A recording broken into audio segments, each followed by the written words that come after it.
Welcome everybody to the Village of Rhinebeck Planning Board meeting for May 21, 2024. The first item on the agenda is a public hearing for a lot line adjustment for 47 and 49 North Parsons Street.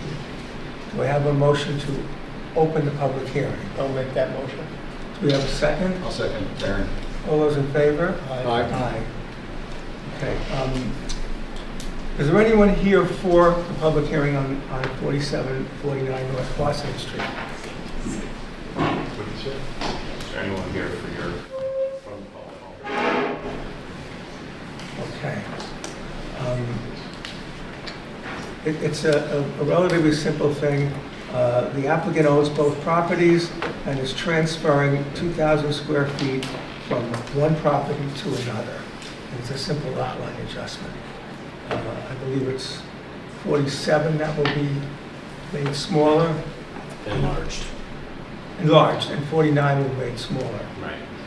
So it's relatively straightforward. We already previewed this. We have a motion to close the public hearing. I'll motion, Jeff. I'll second, Mike. All those in favor? Aye. Okay, do we have any questions about this? We've discussed this at length before scheduling the public hearing. Does anyone have any issues with the moving of the 2,000 square feet from one property to another? No, I mean, it looks like they cleaned up everything we talked about last time. You showed the septics on there. You have the evergreen trees and the maple shown. Right. And then there was the question about lot coverage, and you've gone back and calculated that based on what our code says. And it looks like they're well below 30% on both proposed lots. And you added the current and proposed showing that this will move over and that part will now belong to the other house. So I think we're pretty straightforward. Thank you for doing what we asked you. And does anyone have any questions? No. We have a motion to approve the lot line adjustment for 47 and 49 North Parsons Street. I'll make the motion. I'll Darren? second it. All those in favor? Aye. Aye. Okay, good luck. Thank you. Thank you very much. Thank you. Okay. Old and continued business. Thank you. 15 East Market Street. A business is opening there called Westerland. We have some questions. Is the Andrea Westerland here? Yeah. Oh, there you are. So I guess we had a couple of questions about it. Do you have the, Okay, let's clear it up.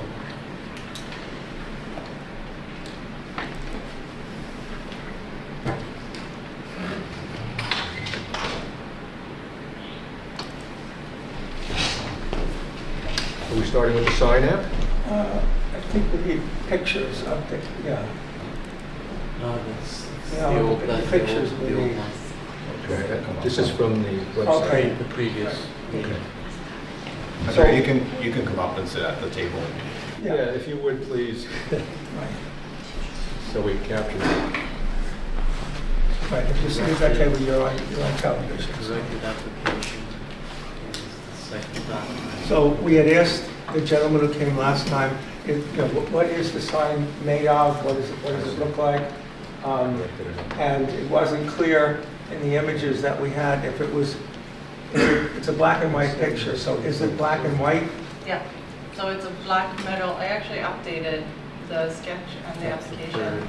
That's the third. It's a black metal sign with white painted letters. You're Andrea? Mhm. Thank you.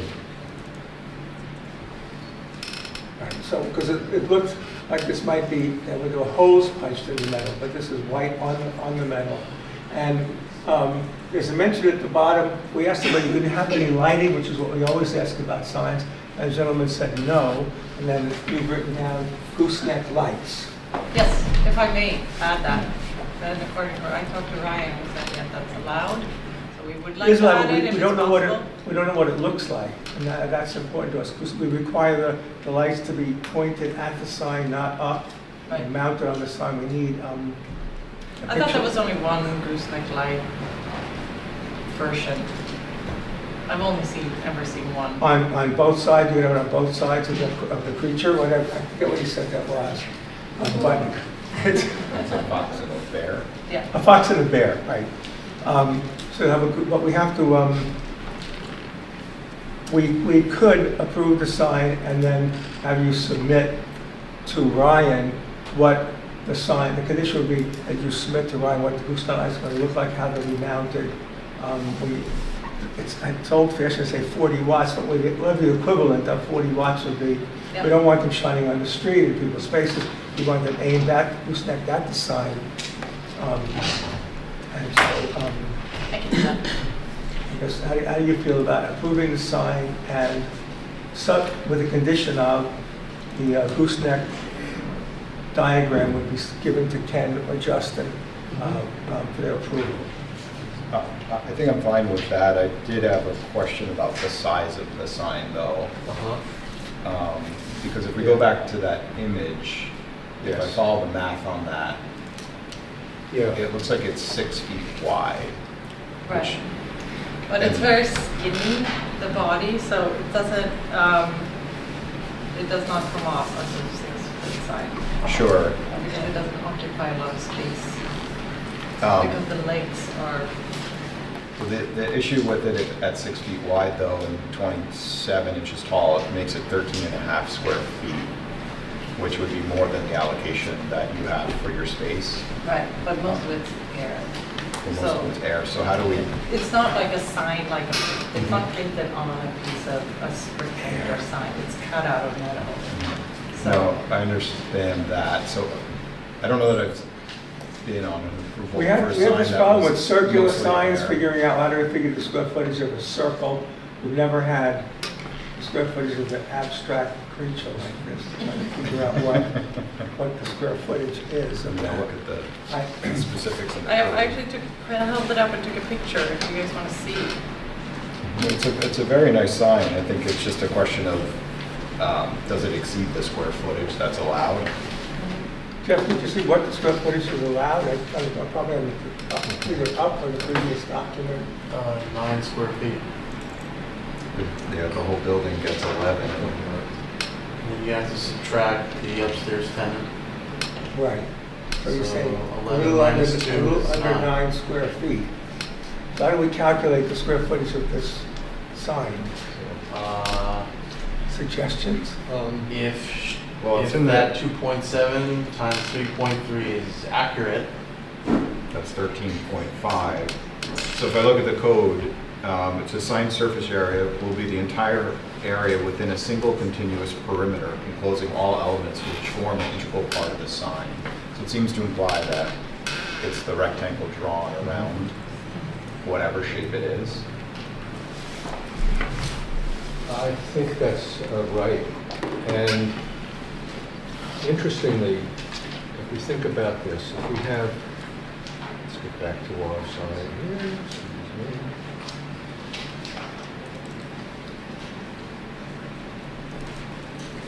Okay. So this would mean that you would have, if these were the dimensions, which I think are too much, it means you would have a sign that is 6 feet wide hanging over the sidewalk. Not 3. Yeah, this, right. It measures Adam up and it's 6. Yeah, this is 6 feet. 2, 4, 5, 6. So that's, imagine a sign from me to you hanging over The the height is sidewalk 1 foot. out from the building. I mean, I actually took a picture of it because I have the sign already. Yeah. If you guys want to see, it's not, It doesn't seem like it's 6 feet in real no, life. it never does. But- That's the, Are you sure those are the right measurements? do you guys want to see? But I think the real question is going to be the area, because it's a lot of area.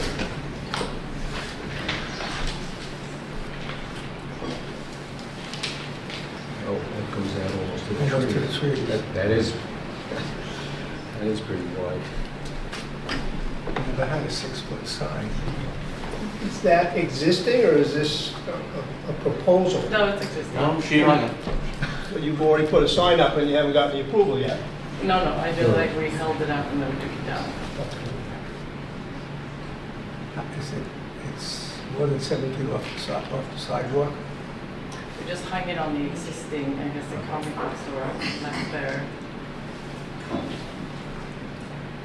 What are the heights again, between 7 and 11 feet roughly? That's what I remember. It can't be too high and it can't be low that someone other than an NBA Can't be player higher will than get their head 12 on the feet. side. Yeah, no, that it won't. I was not on the call about it. Yeah, 7, no less than 7, no more than 12. So 7 feet above the sidewalk, no higher than 12.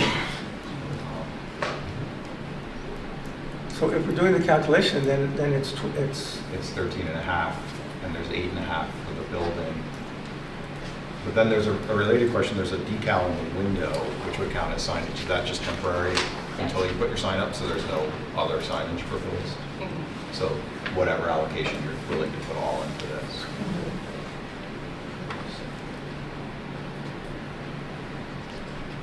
so what is the square footage of this sign? It would be 6 feet by 1 foot. It's 13.5 square feet. 27 inches. So it's over 27. 2 feet. If it was Oh, 12 by 12 to there. 27 inches on the right side. So it's like 5 square feet, or more than 5 square feet over the limit. It's exactly 5 square feet over. Yeah, 8.5 left for this space.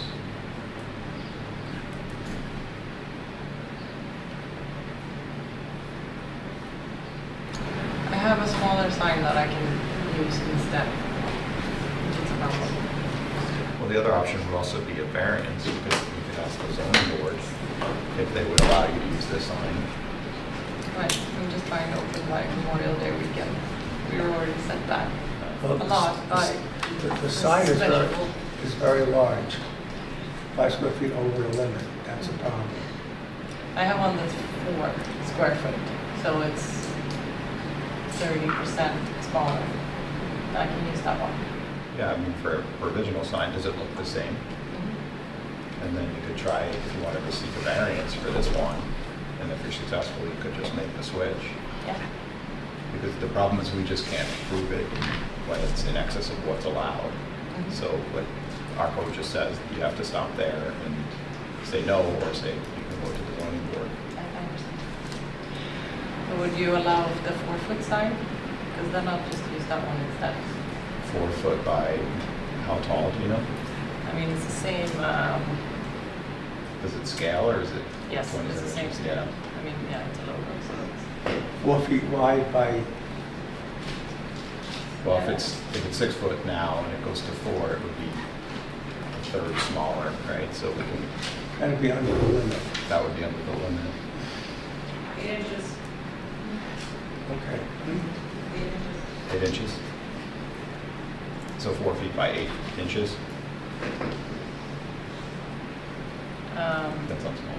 9 inches. Like you're crunching math hard here, Jeff. Yeah. What do you 18 want? inches. It's the, okay, so, Oh, a reduction at 9, so 18 Yeah. inches. So this sign looks like it's in 3 sections. 24 by 24 here. 24 by 13 and a half here. 24 by 27 and a half here. If we took those 3 squares, that's 8.86 square feet. But how's that coming up to a smaller number than a rectangle around the whole thing? Oh, let's take a look. This says, do it again. 2. This one is 2 by 27. Bear with me.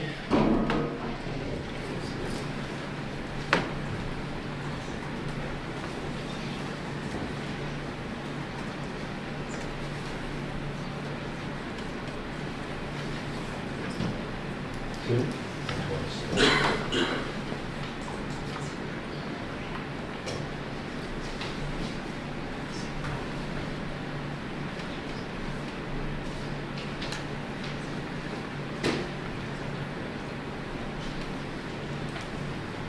What are the dimensions of the other sign? How many square feet is that? Can you do that calculation? So it's 4 feet long? So 4 by. 2 by 27 is 4.5, Joe. 2 by 27, yeah.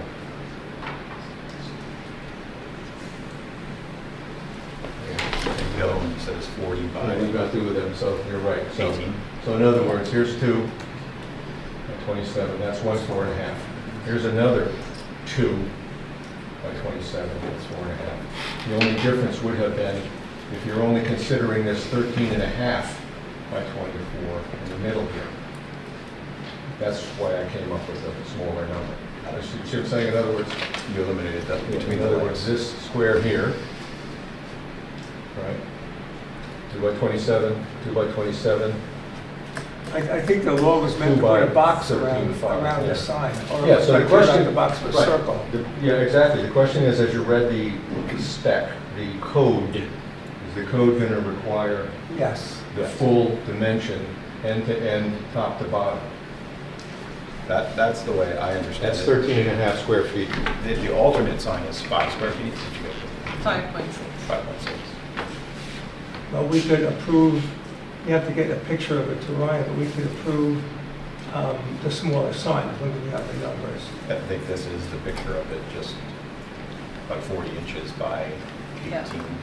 I can update all the numbers for the smaller sign and get that to you tomorrow. Chair, in the past, other applicants have had the sign and with a tape measure, measured the length and measured the width and taken photos as the total measurement.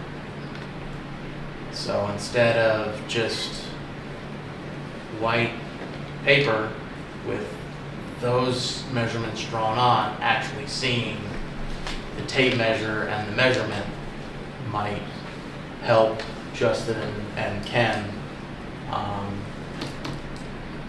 if you want to add on that condition.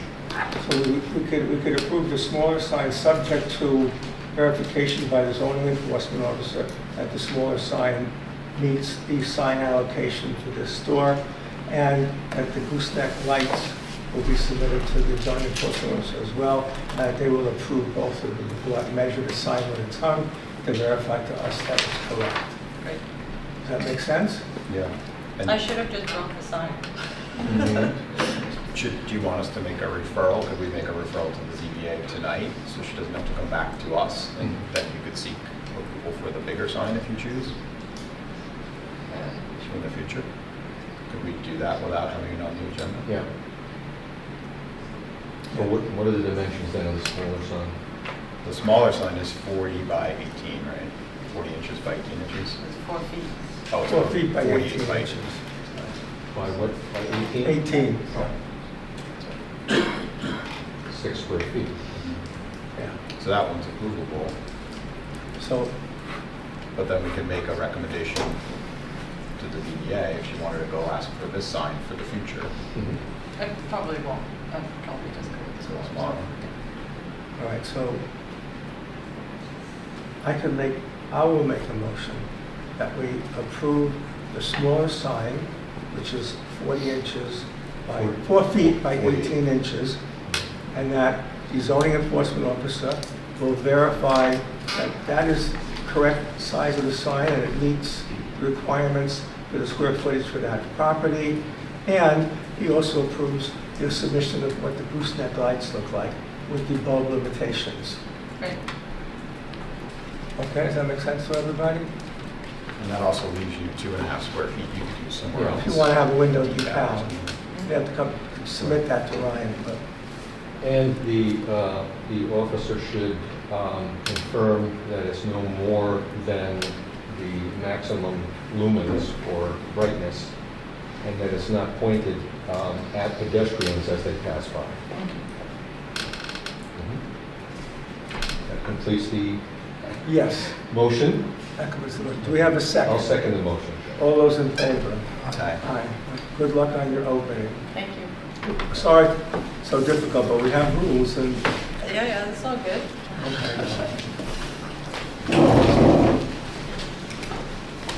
next item on the agenda is 23 South Street. Renovation of the porch and other improvements on the overall site plan. Hi.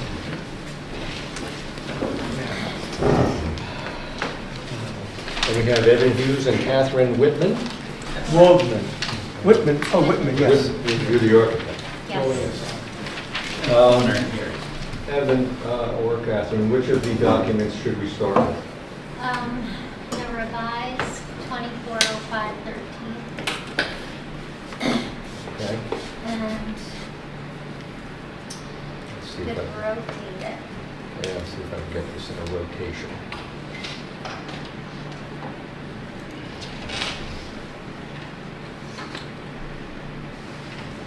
Most of this is landscaping. Well, it started off with the porch renovations.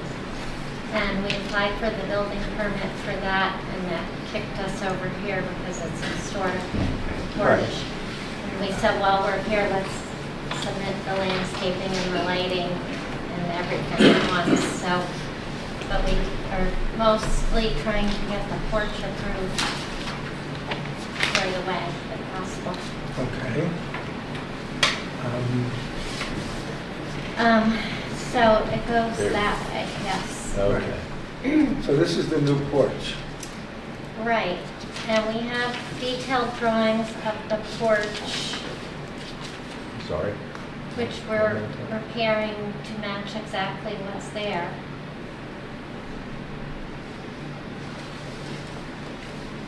I've got a slow laptop. It might be okay when you go down further to some of the other sheets, Yeah. which is the detail of the porch.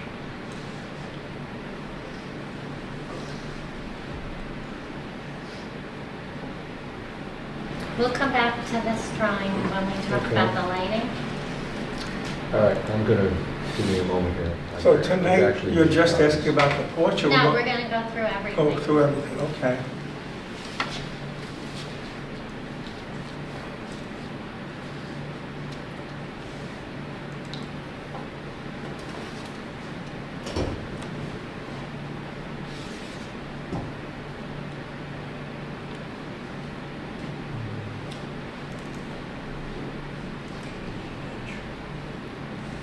Not now, folks.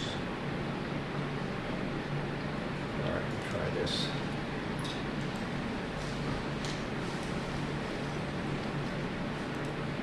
You know, this goes right, so you have to go Yeah. 3 times. Yeah. Yeah, that landscape plan is And to focus, right. And you have to make it smaller. Yeah. Yeah, I tried that a moment ago and it rotated on me. Yeah, well, we'll get there.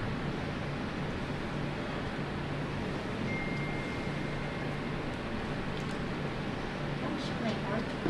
It's upside down, but Yeah, it's still, we're getting there. One more click. He hasn't given up. Yeah, he's pretty slow You tonight. need a faster computer, or, this I could be think very so. large Stop. diagrams. Okay, don't touch anything. Okay. This is a very odd PDF. I think it's very large. That's kind of how we're sitting here right now, though, so it's sort of an accurate way. yeah. Yes, look at, it's loading slowly, it's a very large PDF.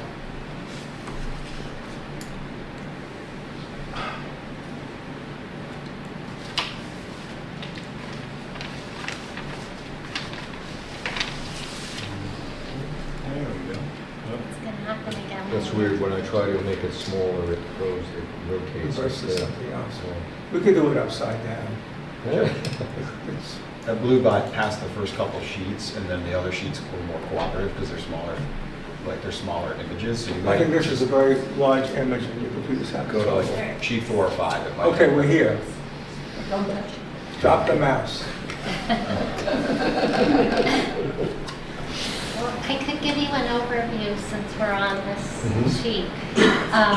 We're replacing the driveway with a cobblestone driveway, shortening it, and then creating a stepping stone path right there to the gravel seating area behind.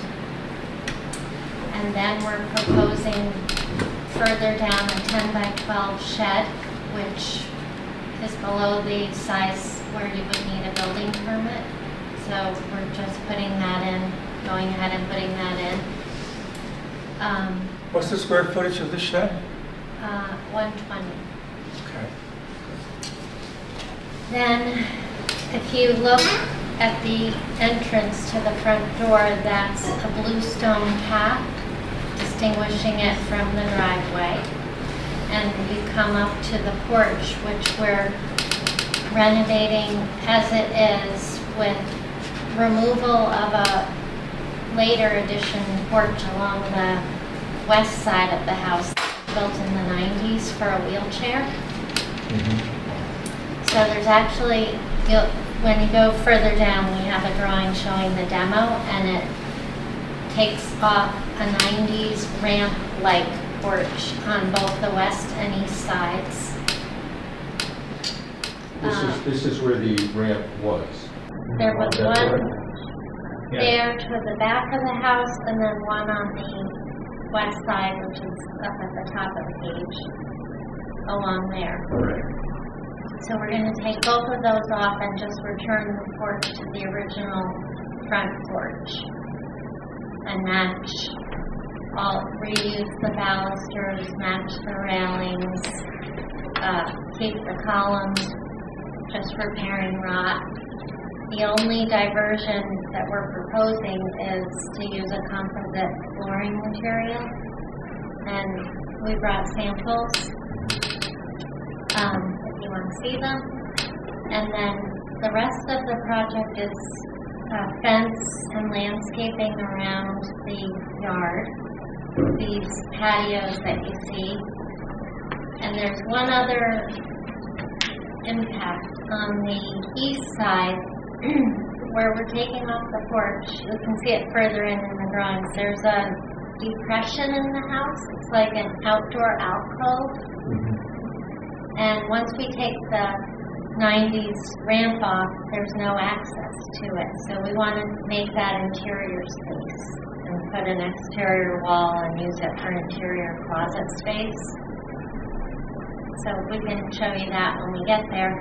The other items on this sheet that are important are the red dots of various shapes are the outdoor lighting that we're proposing, and most of it is either very discrete step lighting or downward pointing path lighting. So one of the next pages shows that, but I have it here. It's just easier to look. So the step lighting would be along these lines, and the downward path lighting is these. So those are all the hexagons on the sheet. What about the triangles, though? It does show an image of Those are uplighting. uplighting into trees, just at a few specimen trees. See on the east side along the property line, there's a flowering tree that has the two uplights. And then a couple of others in our west planting bed.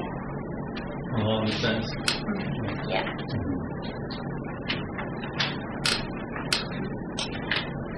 Is this new, this set of steps? Yes, there's a set of steps there coming out of the dining room where there's a sliding door. And then that's new, and then further to the left, the steps that come off the porch would be new. So the green trees are the additions? There's a lot of additions. Those, I'm not exactly sure why the landscape designer made those green, but this is all, most of the plantings are new.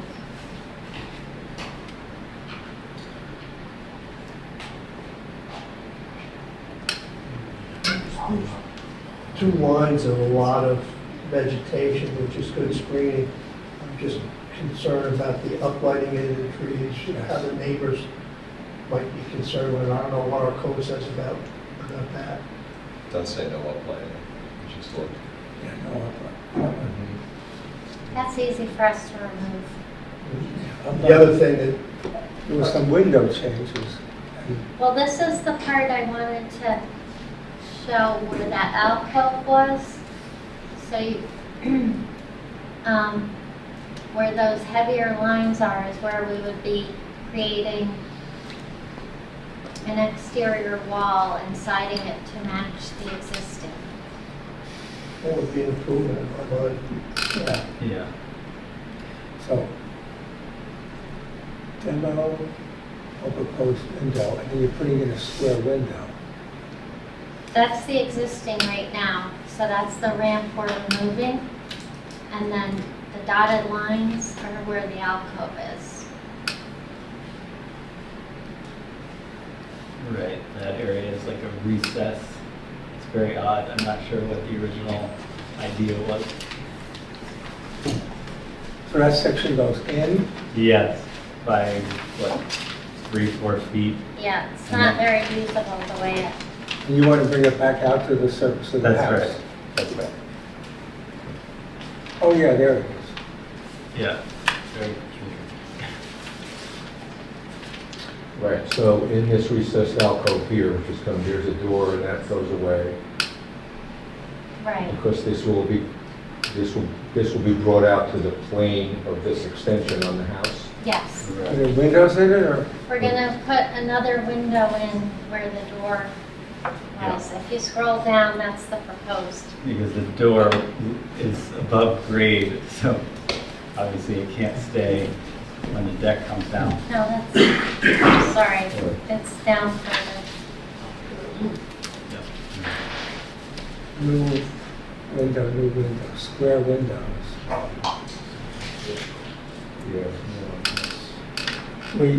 Windows need to be, longer, taller than they are wide. Square windows are not a good look for the historic. Oh, really. I didn't realize that. It's in our code. It's in the code. They're like, vertical windows. Okay, we can extend that slightly. We do want them small, so we'll just make them a little longer. Because of where they are, we can't have a full height window. Right. We've had those things before, them a little bit longer. Yeah, My concern walking by it today was the original dual post out here is very old, probably original and elaborate, and there's visible rot to it, so that's something that would have to be custom made to match Mhm. if were Yeah. restored. Just can't, a lot of times somebody says, oh, it's rot, throw it away, and then they get something from Home Depot. And it's like we're not lost. gonna do that. Right. Yeah, that's the whole impetus behind doing it is we address the rot that's there and try to bring it back to what it was.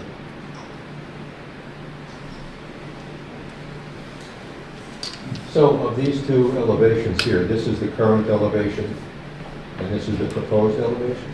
Yes, So then you will have these steps extending into where the driveway was, and those are, this is why it was going crazy before, because some of them are vertical, some are horizontal. You gotta give your computer time, here it comes. It's worth gone away noting, again. just to note that Here. this area will be enclosed by a fence for the first time. So from the vantage point of the street, all of this will be less visible than it currently is, which I think is an improvement. Do you have any examples of the fencing? We do. we have a photo. It's on the page with the lighting.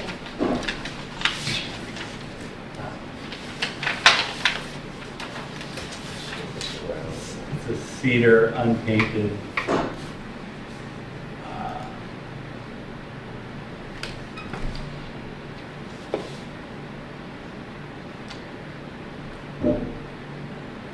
There it is.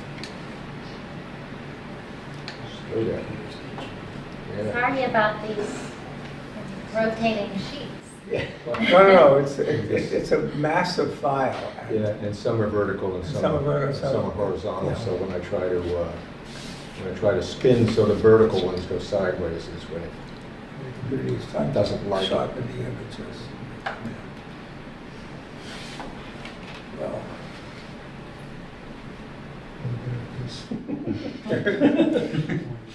It's floating above the trees. Moving around, Mhm. yeah. How tall is the fence? It's 6 feet along the west property line and on the back. And when it comes towards the front here, it goes down to 4 feet where it crosses the end of the driveway and attaching to the porch. right. That's the code. It's 6 feet until you hit the front plane of the house, then it has to drop to 4. So that's good. You see everything?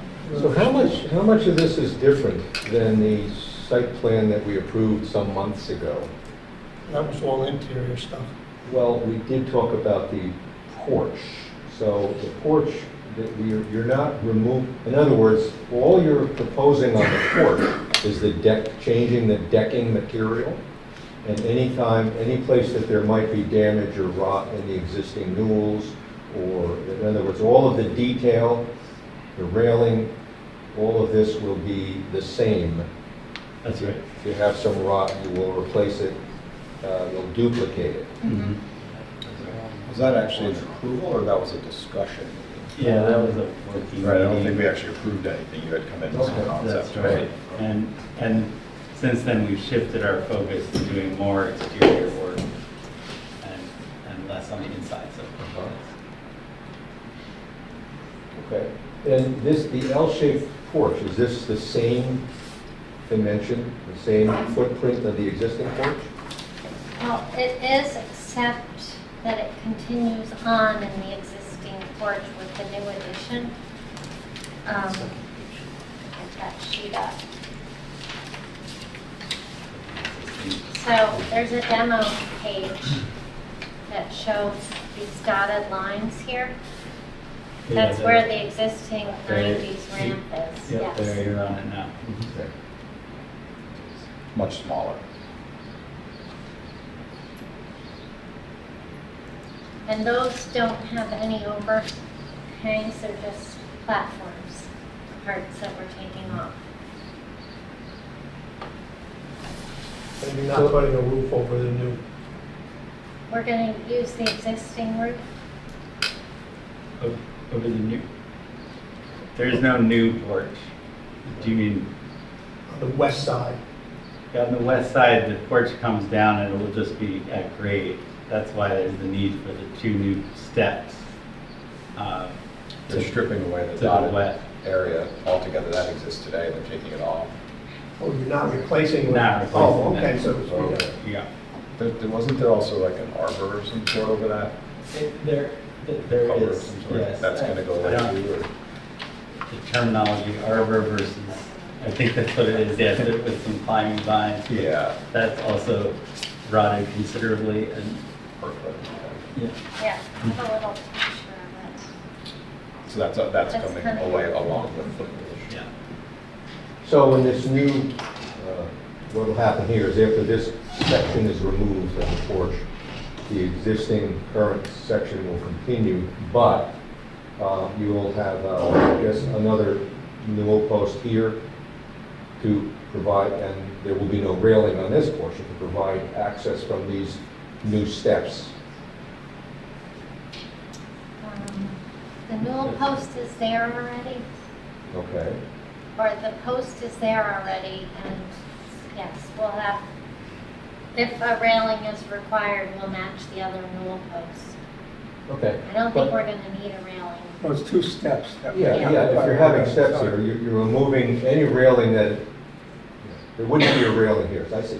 So Right. the existing goes here, makes this turn, and there's a newel post here. So you're saying that one will remain, Mm-hmm.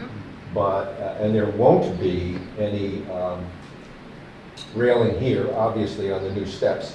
But the detail along the top here, will there be a newel post against the corner of the building? There already is. Okay, We'll keep so there's that. 3 of them here now, okay.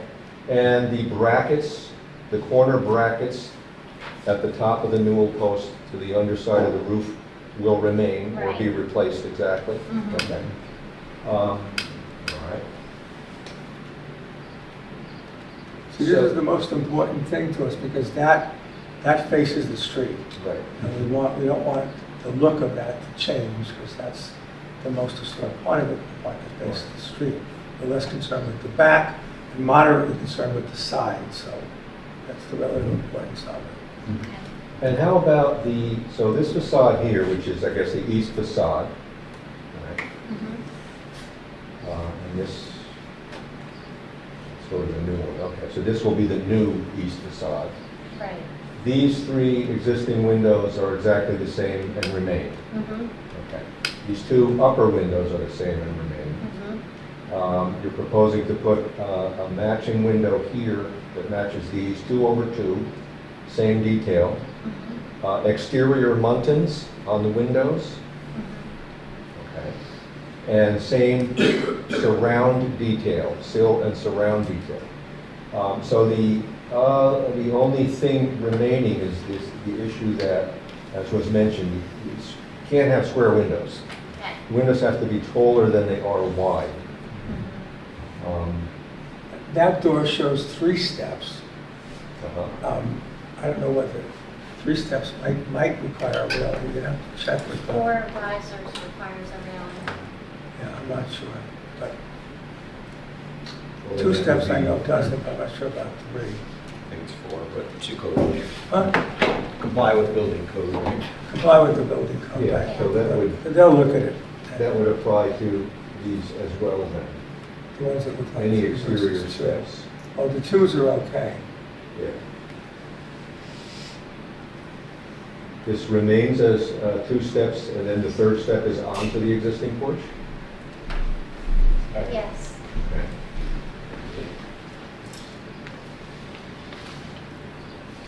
But because of the topography, it goes to 3 steps on the east and the west side. Slope from front down to back. Okay, and so there's a railing issue there. The shed, Has Aaron, to because go the code, the shed cannot be within the setback, can it? No. No. 5 The feet. setback 5 changes feet. to 5. It's 5 feet if it's that looks like it's about 5 Less than feet. 144 square feet. It's small Yeah, enough then to it could be half a 5 feet. setback. Okay, so in other words, there has to be 5 foot here And another, and here. yes. off the property line. Yes, yes.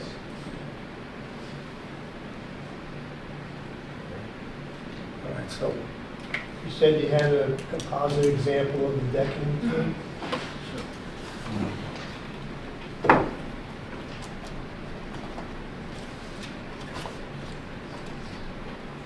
This is the,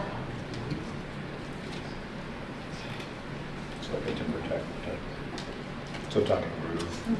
So it took like porch flooring rather than decking. just Trex or something like that. Yeah, apparatus. It's nice to Are you familiar with this material, Gary? Oh, yeah. I It's a good know. look. Looks like it's better than Trex, which I'm not a fan of, but Well, I think when you were here last, some of the original porch/deck that's being removed is traditional Trex decking, right? That's right. And the we're parts- worried that you might be considering Trex decking on a historic porch, but what you're showing us today is a composite, but it's designed to look like a tongue and groove porch floorboard, which is a much nicer product. That's right. I Seems remember like a you nice mentioning upgrade. So far, the only questions that we had were no uplighting, and the 2 little windows have to be vertical. And railings on the east and west steps. We have to check about that. If code requires. Code, yeah. Yeah, if the code requires. This is a propane tank. What does this mean? Is this a buried tank? Yes, there's an underground propane tank there, and yes. Okay. There's going to be an attempt to disguise it more than there is now through plantings. Mhm. Okay. So here is kind of where the, over here in this area is where a rear continuation of the existing porch is being removed. That's right. Yeah.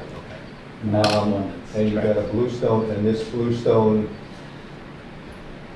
again, is at least 5 feet from the property line? Yes. Okay. You're not changing, in the original plan, that, as Darren points out, we didn't approve the site plan, but you were going to have skylights on the roof. You're not considering that now? No. Okay. Are you changing in the siding that you will add after you eliminate the alcove will match the existing clapper That's right. with reveal and thickness? Okay. Building block all the way across the sidewalk, it's a South Street. Yeah, this is the sidewalk here. Yes. Right. Right, so I think as Ryan's pointing out, the sidewalk must be either concrete or bluestone. So the Belgian block ends at the sidewalk. Likewise, the bluestone here. What is the sidewalk made of? Bluestone or concrete? I think bluestone. Yeah, it's bluestone. You can continue the Belgian block as an apron on the other side of it. The idea is generally the sidewalks are meant to continue through the driveway. So I guess you're going to have some kind of gate on this segment of the fence so that you can get to your door here? Yeah. That's right. It's Okay. 8 foot wide. Okay. So when you said the fence is 6 foot but changes to 4 in the front, did you mean this section? I think we'd like to keep that at 6. That's not in the plane at the front of the building Yes, yet. no, it's not. The other one is drops to 4, the one that's parallel with the plane on the west side. Here. The one that's parallel to the street at the front, you see? Yeah. That'll be the shorter height. That'll be 4 feet? Right.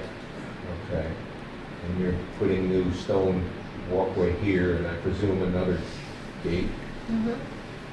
That walkway is more or less there already. Okay. Yeah. Okay.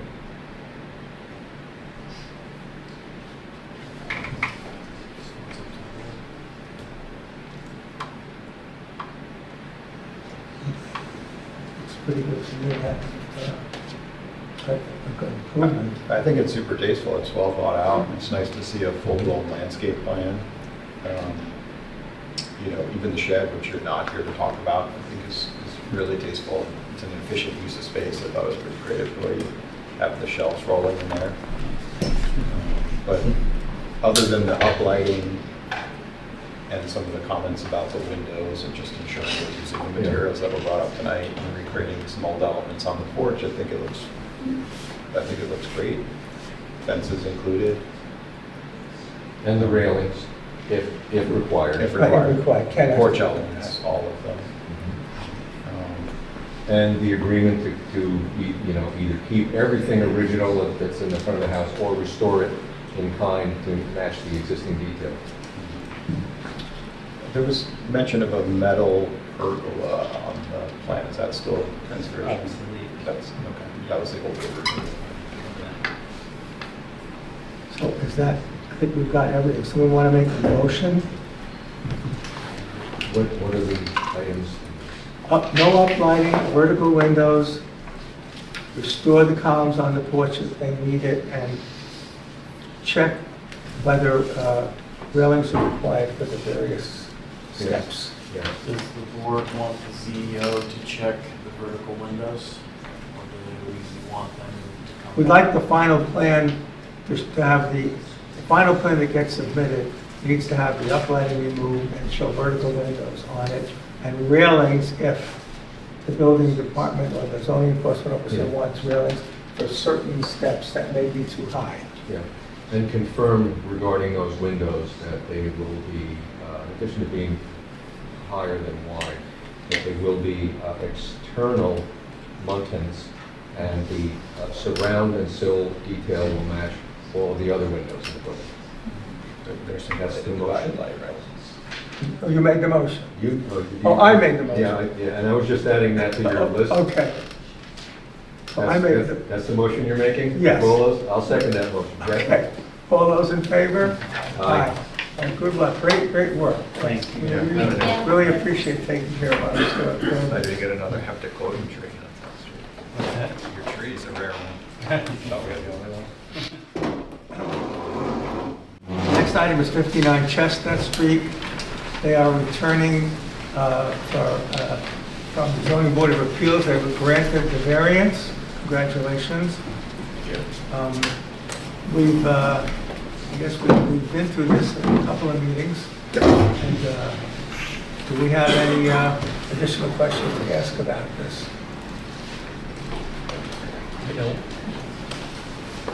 No, I think we did a thorough job, and you did a thorough job making the changes as we got to the referral to the ZBA. So, someone want to make a motion to approve?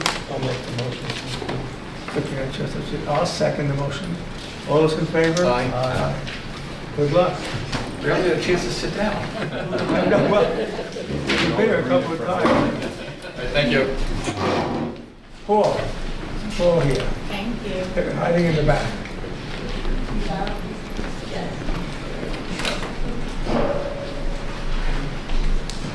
Hello, everyone.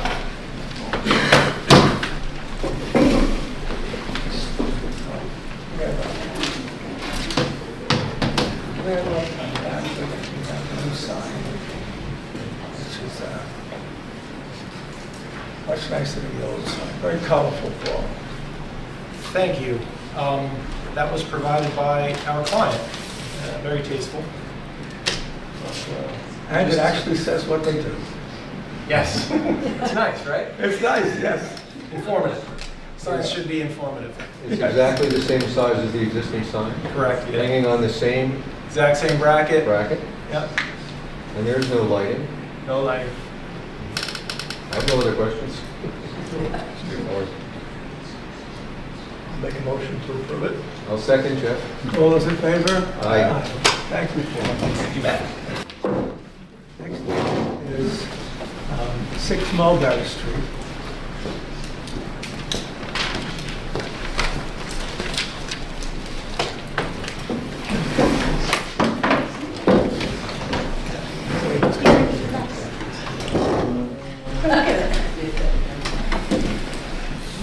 Hi, good evening, everyone. Hello. Hi, Victoria Polidoro from Roman Hunt and Shaw Polidoro, here with David Ruff on behalf of Duchess Shepherd LLC, which has applied for subdivision and site plan approval to create 5 lots, one of which will have a multifamily structure with 10 dwelling units. That includes 1 affordable unit as set forth as defined in the village's newly adopted zoning law. So as you probably know, the village adopted new zoning, which was filed with the Department of State in April, so it's now in effect. And that new overlay district allows a multifamily use on this property. This project has been designed in conformance with the new regulations for the site. Also, good news for your board is that you don't need to do any kind of seeker review on this project. So long as the project substantially complies with the project that was reviewed by the village board, and right now what's proposed does comply, you do not need to classify it, you do not need to circulate it. They've already looked at archaeology, they've looked at historic impacts. So you guys can really hone in and focus on issues like site layout and the certificate of appropriateness for historic preservation. So we can avoid the CEQA process, which is good news for everyone. You still will have to refer to county planning at some point. But what you have before you tonight does not have that level of detail yet. the purpose of tonight's meeting is to start to get your feedback on the big picture layout, because it's costly to start diving in and designing those details until we know that the layout is workable. Well, the first thing we have to do tonight is to set escrow, so we can have our attorney attend the meetings. What is the amount of escrow? Do we need, if the seeker has been done by the village board, would that include any engineering we might need? I mean, Yeah, let me just expand a little bit on that question on what Tori said.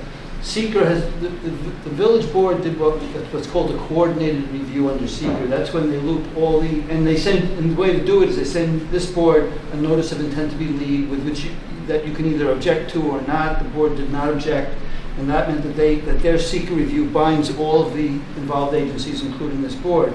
That means two things. One, we don't go through the procedures, as Victoria said. There's no neg deck, there's no pos deck, there's no any of that, no EAFs, none of that. The second thing is, Seeker typically gives this board very, very wide jurisdiction in terms of the issues that it's going to require a demonstration of or engineering on. In a big subdivision, I usually use the example in the town. There might be runoff issues and things like that. Here in the village, you may get more traffic issues. It's really, it fits all different environmental issues. But like I said, that is now gone. The planning board has now taken all those, the universe of issues off the table. And the issues that this board is left with, and this really gets to your question, Mr. Chairman, is essentially this board is enforcing the rules in the various in the zoning code that it has, and there's a number of different sections of the code that the board will apply here. Typically a development in this spot, you'd be applying the rules for the R district, which is where this is, and also the rules for the HDO district, which is the overlay that's on top of this. Both those zoning codes have rules in them, and of course your general site plan procedural rules. Remember, no seeker, so none of those procedures and none of those issues, but the issues that are specifically in those codes. In addition, as Victoria alluded, there was a separate code passed for this site and for this project, and that's the BSO district. And what I did today was I went into that code that the village passed and I clipped out the 4 paragraphs that have the criteria that the board will apply. And I emailed it to Ryan. He may have given you a hard copy of it. It comes down to 5 pages. The village board actually did quite a bit of legislating on this, but you have essentially 5 pages of criteria that the board will be applying, enforcing, and requiring the project to comply with. And Victoria said that the project, although I guess they don't have a specific site plan, would comply with all these. This board's job is to check that every one of these things applies. And there will be some where the board has a fair amount of, well, in every one of them you will have discretionary approval, but may even have a little bit of design discretion to do things one way or another. But you'll have that little crib sheet in front of you, hopefully. And I know that you guys are also already familiar with the HDO district, and you've applied that before, and you're also familiar with the R district, and you've applied those rules before. So I didn't bother to print those out, but that's what you're doing, is you're making sure that this project complies with all the criteria in all those codes, and not necessarily coming up with new environmental issues under seeker, just the ones that are specifically enumerated. Mr. Gordon, can we just clarify though that the R district only applies to the extent it doesn't conflict with the overlay? One of the provisions in the new code is that if there's a conflict between the new code and those other districts, the R and the HDO, it's the new code, the BSO, that will apply, the one that's specifically for this. Any other provision of those codes that's not in conflict will continue to apply. So all things like water, septic, I see septic and reserve septic, has that been approved by the Board of Health? Has any, stormwater runoff, dry wells, has that been done by the village board, or is that what we have to address? I would actually, well, it was all looked at by the village board for purposes of seeker and the declaration of significance. I would actually have to refer to the code that I passed out to see whether there was any specifications that, let's put it this way, if there's a rule that says septic must be this or that, then this board will apply it. If the code is silent on it, the board has no jurisdiction. That's That's the difference you need to internalize between this and a typical project. In a typical project, you never have to ask whether you have jurisdiction because seeker gives you jurisdiction over any environmental issue that presents itself. Historic preservation, runoff, septic, whatever it might be for any particular project. You always have jurisdiction over an environmental issue because seeker says it. In this case, seeker's been taken care of, so the only jurisdiction we have is what's on the page. To answer your question specifically, the septics have not been approved by Department of Health yet, although they've been, the village board evaluated a report that said that there was sufficient room, soil type, et cetera, to fit the septics. And so there are preliminary septic designs. And a SWIP was provided to the village board as part of its seeker evaluation. I just add one further clarification, which is David Pearson from the Dutchess County Board of Health did come and witness soil test pits. So the design was based on input from Dutchess County Health. So there's a lot of detail about the building in the documents, but not about houses. Some years ago, we approved a subdivision next to Village Green apartment building, and they allocated 7 lots with just boxes on them.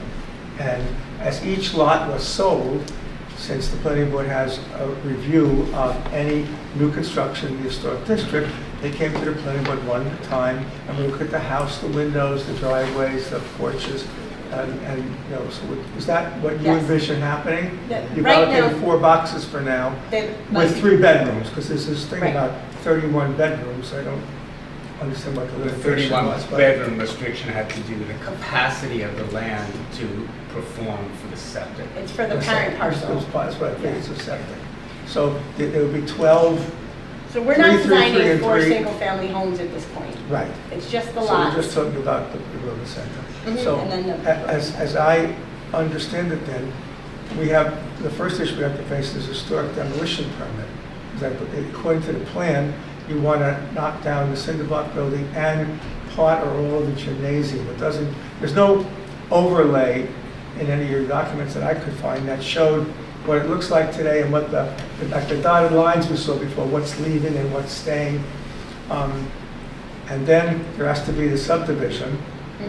And I'm concerned because if I'm reading it right, and again, there isn't any overlay, but it would appear that the cinder block building is sitting on lot 2.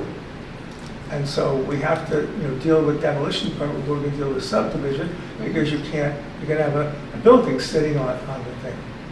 And so then we can do site plan this building, and then if the subdivision is approved, one at a time over the next couple of years, people will come in and say, I want to, this lot's been sold to Mr. X, and here's his architect's design, what he'd like this building to look like. So in some cases, I agree that is the order that things will have to be approved in. I know on other projects, we've been able to order the approvals, but review everything in parallel, because it really is one project where all the pieces have to fit together. So, the demolition permit would be approved, but reviewed at the same time as the subdivision plat, and it would be a condition of the subdivision plat approval that, the demolition permit be executed and the building come down. So I don't think we have to come back before this You board. want to do site plan approval in this proceeding, and you want to subordinate both subdivision approval and demolition. Nope, I would like to have, the review needs to happen all together. Right. But I'm saying that we can, when it comes time for approval, assuming the board approves the project, that we could do it all at the same time, but have conditions so that the subdivision plat would be conditioned on, the pieces of the building actually coming down, so we don't have a lot line through a building. Right. So that we don't have to come, I'm hoping that we're not coming back before the board for demolition permit, leave for 2 months, come back for this, leave for 2 months, because that feels inefficient, and I think all the pieces have to work together. So I'm just saying that there's an orderly way. You've laid out the order, but we can review together, and then we'll deal with everything as conditions. Because I just have, to my recollection, since this started over a decade ago, we've given 6 full or partial demolition permits. The partial was for 2 garages, and the other 4 were for houses. And for 2 of those 4, the vote was 3-2. It was very close. People were going, and I could see the cinder block building people don't seem to have too much concern about. But the gymnasium part is part of the original historic building, and you're not get down to build a garage parking lot. So the public may have concerns about that. And we have Of course. So I just want to make sure that we understand that we're going to award the demolition permit, followed then by the subdivision, because we have to make sure that that's approved first. Because, if we approve a subdivision and then the demolition permit does not pass, then we have to go to the ZBA or to courts or whatever. I have no idea what happens after that, because it's never happened to us before, that we proceed, in the proper order of things. Understood. What is the intended sequence of construction?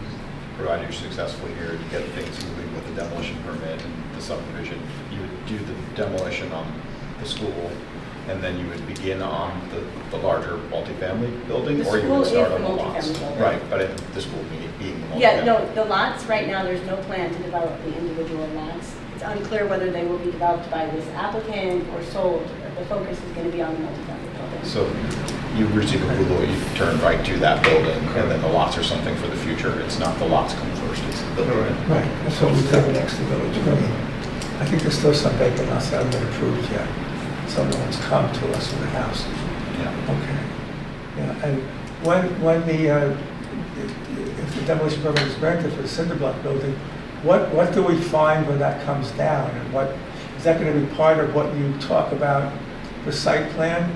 Right now, there's probably, behind all that cinder block, there's probably 2 doors going into hallways on those 2 floors, probably replaced by some windows for the apartments, and the brick will be restored or Well, we do matched have to... proposed elevations that were included. Do you want to?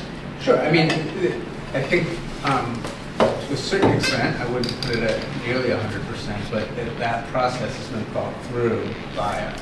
So the documents, in this case, the proposed 6 Mulberry document that was uploaded, shows the overlay of the demolition precisely, both exterior, photographically it does it, but also in plan, and then proposes south, north, east, west elevations, egress, etc., for how those scars, let's say, get reimagined in order to create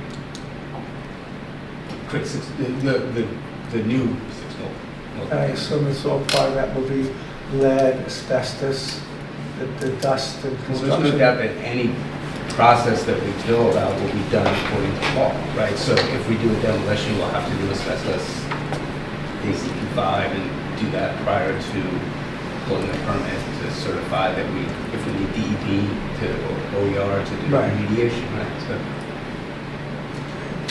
Have questions from the board?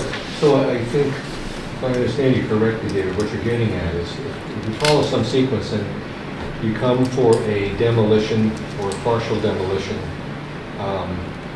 approval, license, and then we go through the typical public hearings, et cetera, and assuming that's granted, you would then do the demolition of probably the cinder block coming off one side and what, some of the gym that's there now? correct. I mean, again, Not the all. drawing Okay. proposes it. Sorry. Okay, so I guess, and maybe this, if I'm on the same page with you, Dave, so when you take that stuff down, it's going to be left with the kind of on the gym side, basically kind of a gaping hole until you finish that. And on the north side of the building, that would face Market Street, we don't know what you're going to find when like you said, there might be doors, there might be windows, who's telling?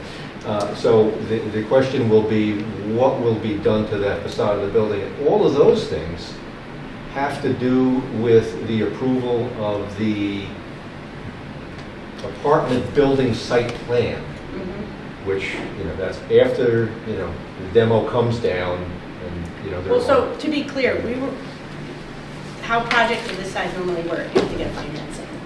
So it's probably not feasible to start actually demolishing the building until the full project is approved. Okay. I understand that the approvals might have to be done sequentially, but the proposal Okay. tonight is not to demolish and then come back to you in 9 months and seek approval. It's to have a fully approved project with whatever contingencies we need to have. So we have to approve the demolition permit, we have to approve the lot line adjustment, we have to approve the site plan. You can take that approved site plan signed by me, I guess, to a bank. And you can't do anything until that plan is signed and approved by us. That's generally how the That's generally construction how it financing works. works. That makes sense. I understand what you're saying. So, in other words, you get approval for the demolition, but you do not demolish anything until there's subsequent approval of the site plan of what the building will end up looking like Right. and being renovated into. And if we have to do then something- you'll do the demolition and the work on the building. Correct. Based on the approved site plan of that apartment building. Correct. And the argument's Clear, made like- for, go ahead. Well, there's multiple reasons for not compartmentalizing it. Some are to do with financing and the efficient use of lender dollars in producing a project.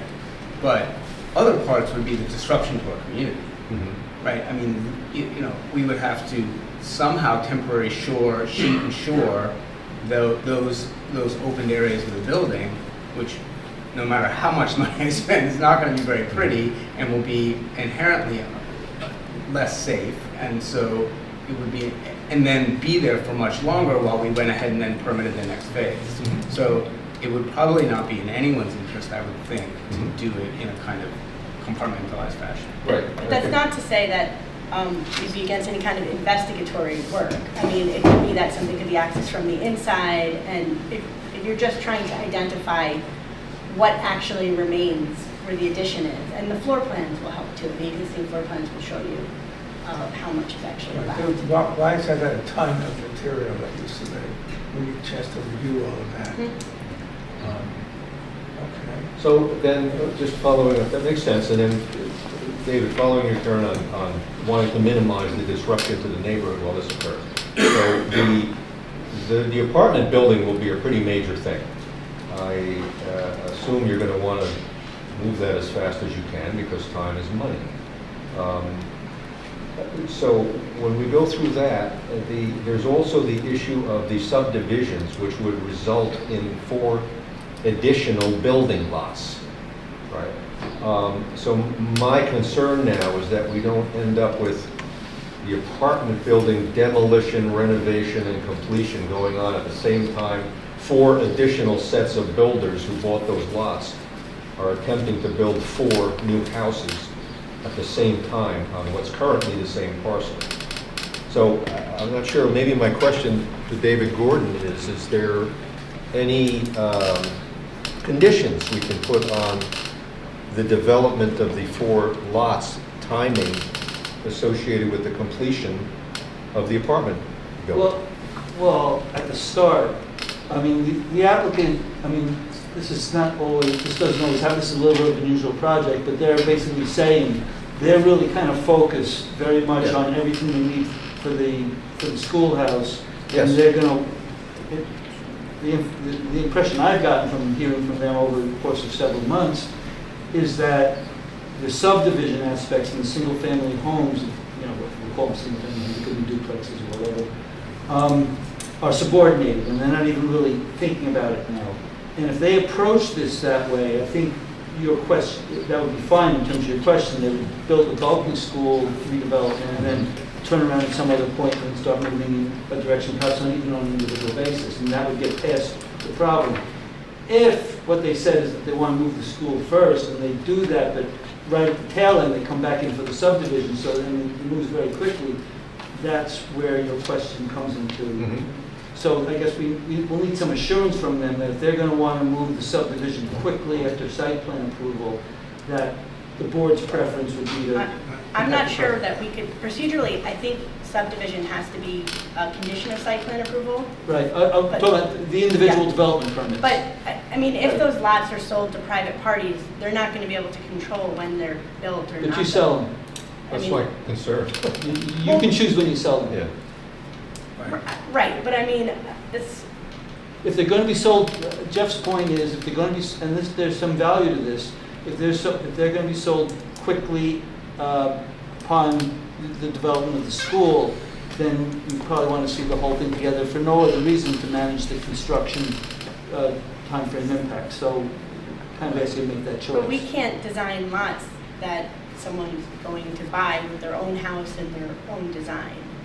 Right, Right, but we you choose reviewed when, everything for seeker segmentation purposes, but it's not a secret we issue. can't come in with a site plan for, it would be an exercise in futility to come in with a site plan that no one ever intends to build, because those lots will be sold to someone else who will design their own house. Right. It's more of a, it's a time, I think Jeff's question was a timing thing. We just, Yes. we don't want you to sell the subdivided lots. I get that you don't want it, but we're talking about what's legal. And Jeff is a neighbor to the property, so I understand that he wants to ensure that there's no impact on the community. So as part of this, we're happy to talk about construction phasing plans and all those sorts of things. But I would argue that construction of 4 lots, A, probably all won't happen at the same time. I mean, just realistically.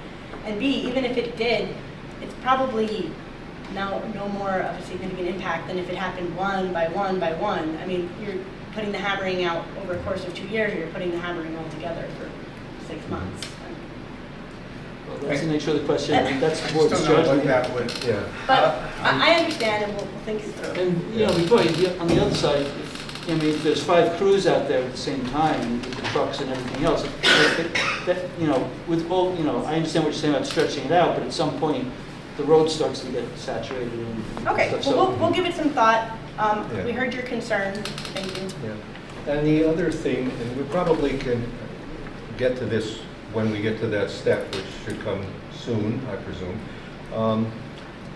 When we get to the site plan approval, let's say we get through the demolition approval, site plan approval, and maybe some type of contingent subdivision approval, et cetera. There will be subdivision. Yes, okay. So this is a very big project. And it's, you know, the company here is going to spend a lot of money doing that. Is there, when the time comes for us to approve this, can we apply conditions for penalties if it's not done within, let's say, 2 years? I'm thinking of this. If you take a ride out by Wilderstein, somebody started building a structure there and it remained as steel beams for 10 years. Ugly thing, right?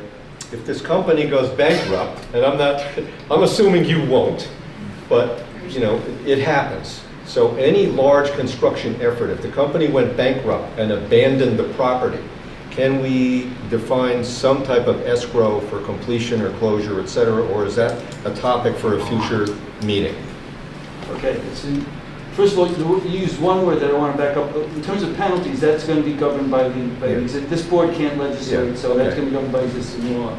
But you can have requirements for construction and site plan approval. There typically, and I'll have to check the code on this for this village, it has to be constructed within a certain amount of time, and you can require performance bonds, yes. That's I guess the term I'm looking for. Generally, performance bonds are required for public infrastructure. If we're putting in a wastewater treatment plant or sidewalks, but it's very unusual to have a performance bond on the full cost of the project because that would make it cost prohibitive. If what we're talking about is some kind of restoration bond. Yes. But, Well, that would be fine too. I don't know if there's authority in your code for this.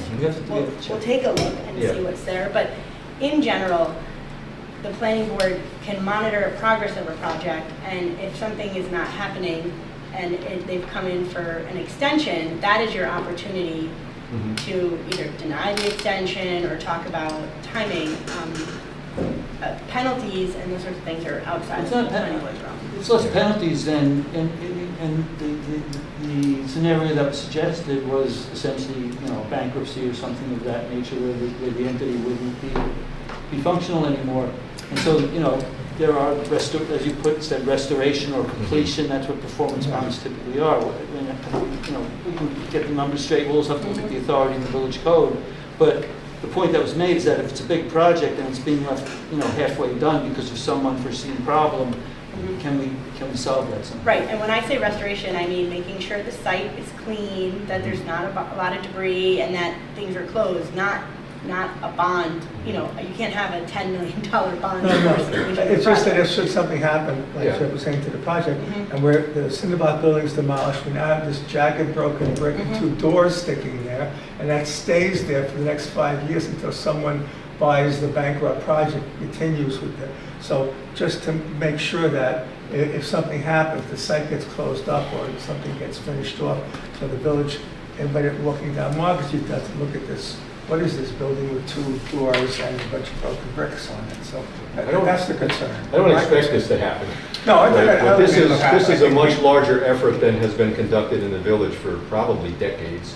And we just need to make sure that we got all our bases covered here. You have the example of Sir Lucas's Diner, and that's been Okay. half burnt and sitting across from the fairgrounds for, I don't know, 10 years or whatever. And we don't want, Yeah. I would say that, look, let's think this through together and figure something out. I would ask the board to understand that there are certain financial instruments like a performance bond that would make this project impossible.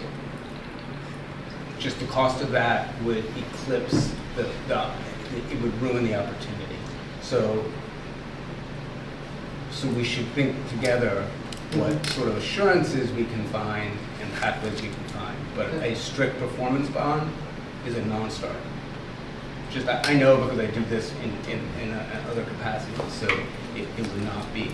You're saying construction performance. Well, correct. Yeah. It would be a non-starter, particularly in today's interest rate environment. Appreciate that, and like you say, we can work together Yeah. and make sure that we're, everybody's covered as we go through these steps in the next couple of weeks and couple of months.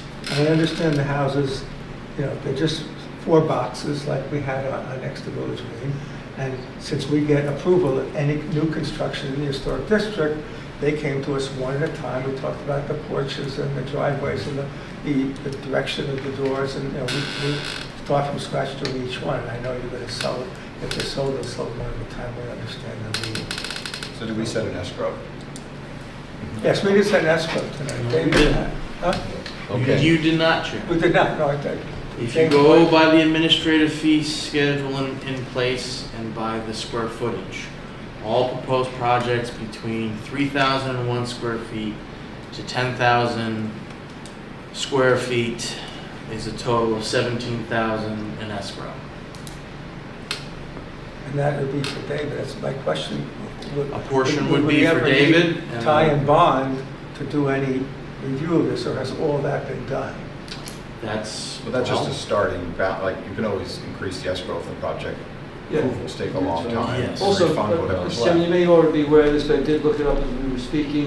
Under site plan review, you do have authority to look into any engineering issue related to the project. Obviously, if the town board did it, the village board did it, and it was, it's recorded in the negative declaration, we won't. Because I saw a lot of the 600 pages of documents. It was about dry wells to handle stormwater runoff and the septic and reserve septic. And so I assume there's a deal with the village board about water, access to the building, to the 5 buildings and so on. So if that's been done, then, all we would But, really need is. Chair, if there's anything structural, engineering-wise for the school, I don't think that was covered. Right, okay. Should they run into a problem where when you knock the Cinnabon building off that's approved, then there's some structural issue that have to be dealt with, and we need engineers to make sure that the building doesn't fall over when that happens. So Okay. what our planning clerk, Ryan Down, read out is there's a kind of a guideline by square footage. That is what currently exists in our fee schedule for escrow for projects 3,001 square feet to 10,000 square feet. The total is 17,000, and that's broken down between any engineering fees in the amount of 10,000 and attorney legal fees in the amount of 7,000. And is that square footage statistic the footprint of the structure or the parcel or what? Structure. The structure. So what's the square foot of the structure? I would say it's definitely more than 3,000 square. Right, but it goes to 3,000 to 10,000 then, right?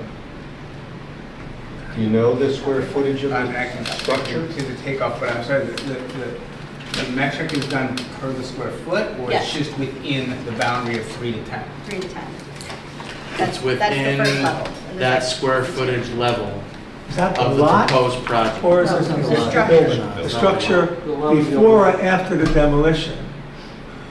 Which we... I would say before the demolition, Chair.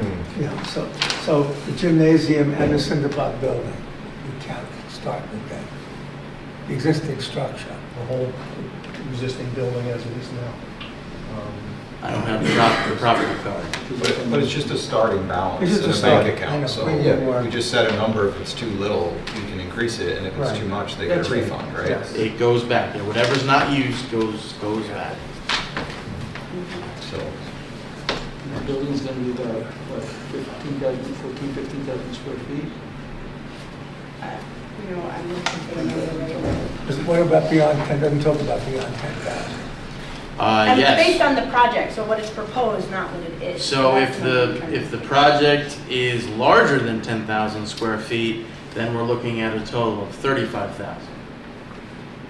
So given that seeker's already in been escrow. completed, and that fee schedule probably takes into account that the planning board would be doing a seeker review on the project No, of that size. it's just based on the proposed project. Right, but, I mean, those numbers have to be based on something I would. It's based on square footage. Right. Well, I mean, All right, well, So, we're gonna hire the same engineer, if we do, Yeah. that the village board did, so. they know the So process. they will have Makes sense. all their work, to the extent it's expendable, to carry it over. Right. So why don't we make a motion to, what is it? 17,000. I will make a motion to require $17,000 escrow to start with. Okay. And we'll go from there. I'll second. Jeff seconds. Are those in favor? Aye. Okay, we'll start with that. That was our goal, because that was that escrow, and then understand The what phasing. the phasing of the project. We have to think about, I'm gonna look over all these plans. Do you want a presentation before you look on like what the big picture layout is? That's up to the board. I think we need to look at those. I just glanced through them. I want to look at all those documents that were submitted and review it and make sure we understand, or at least I understand.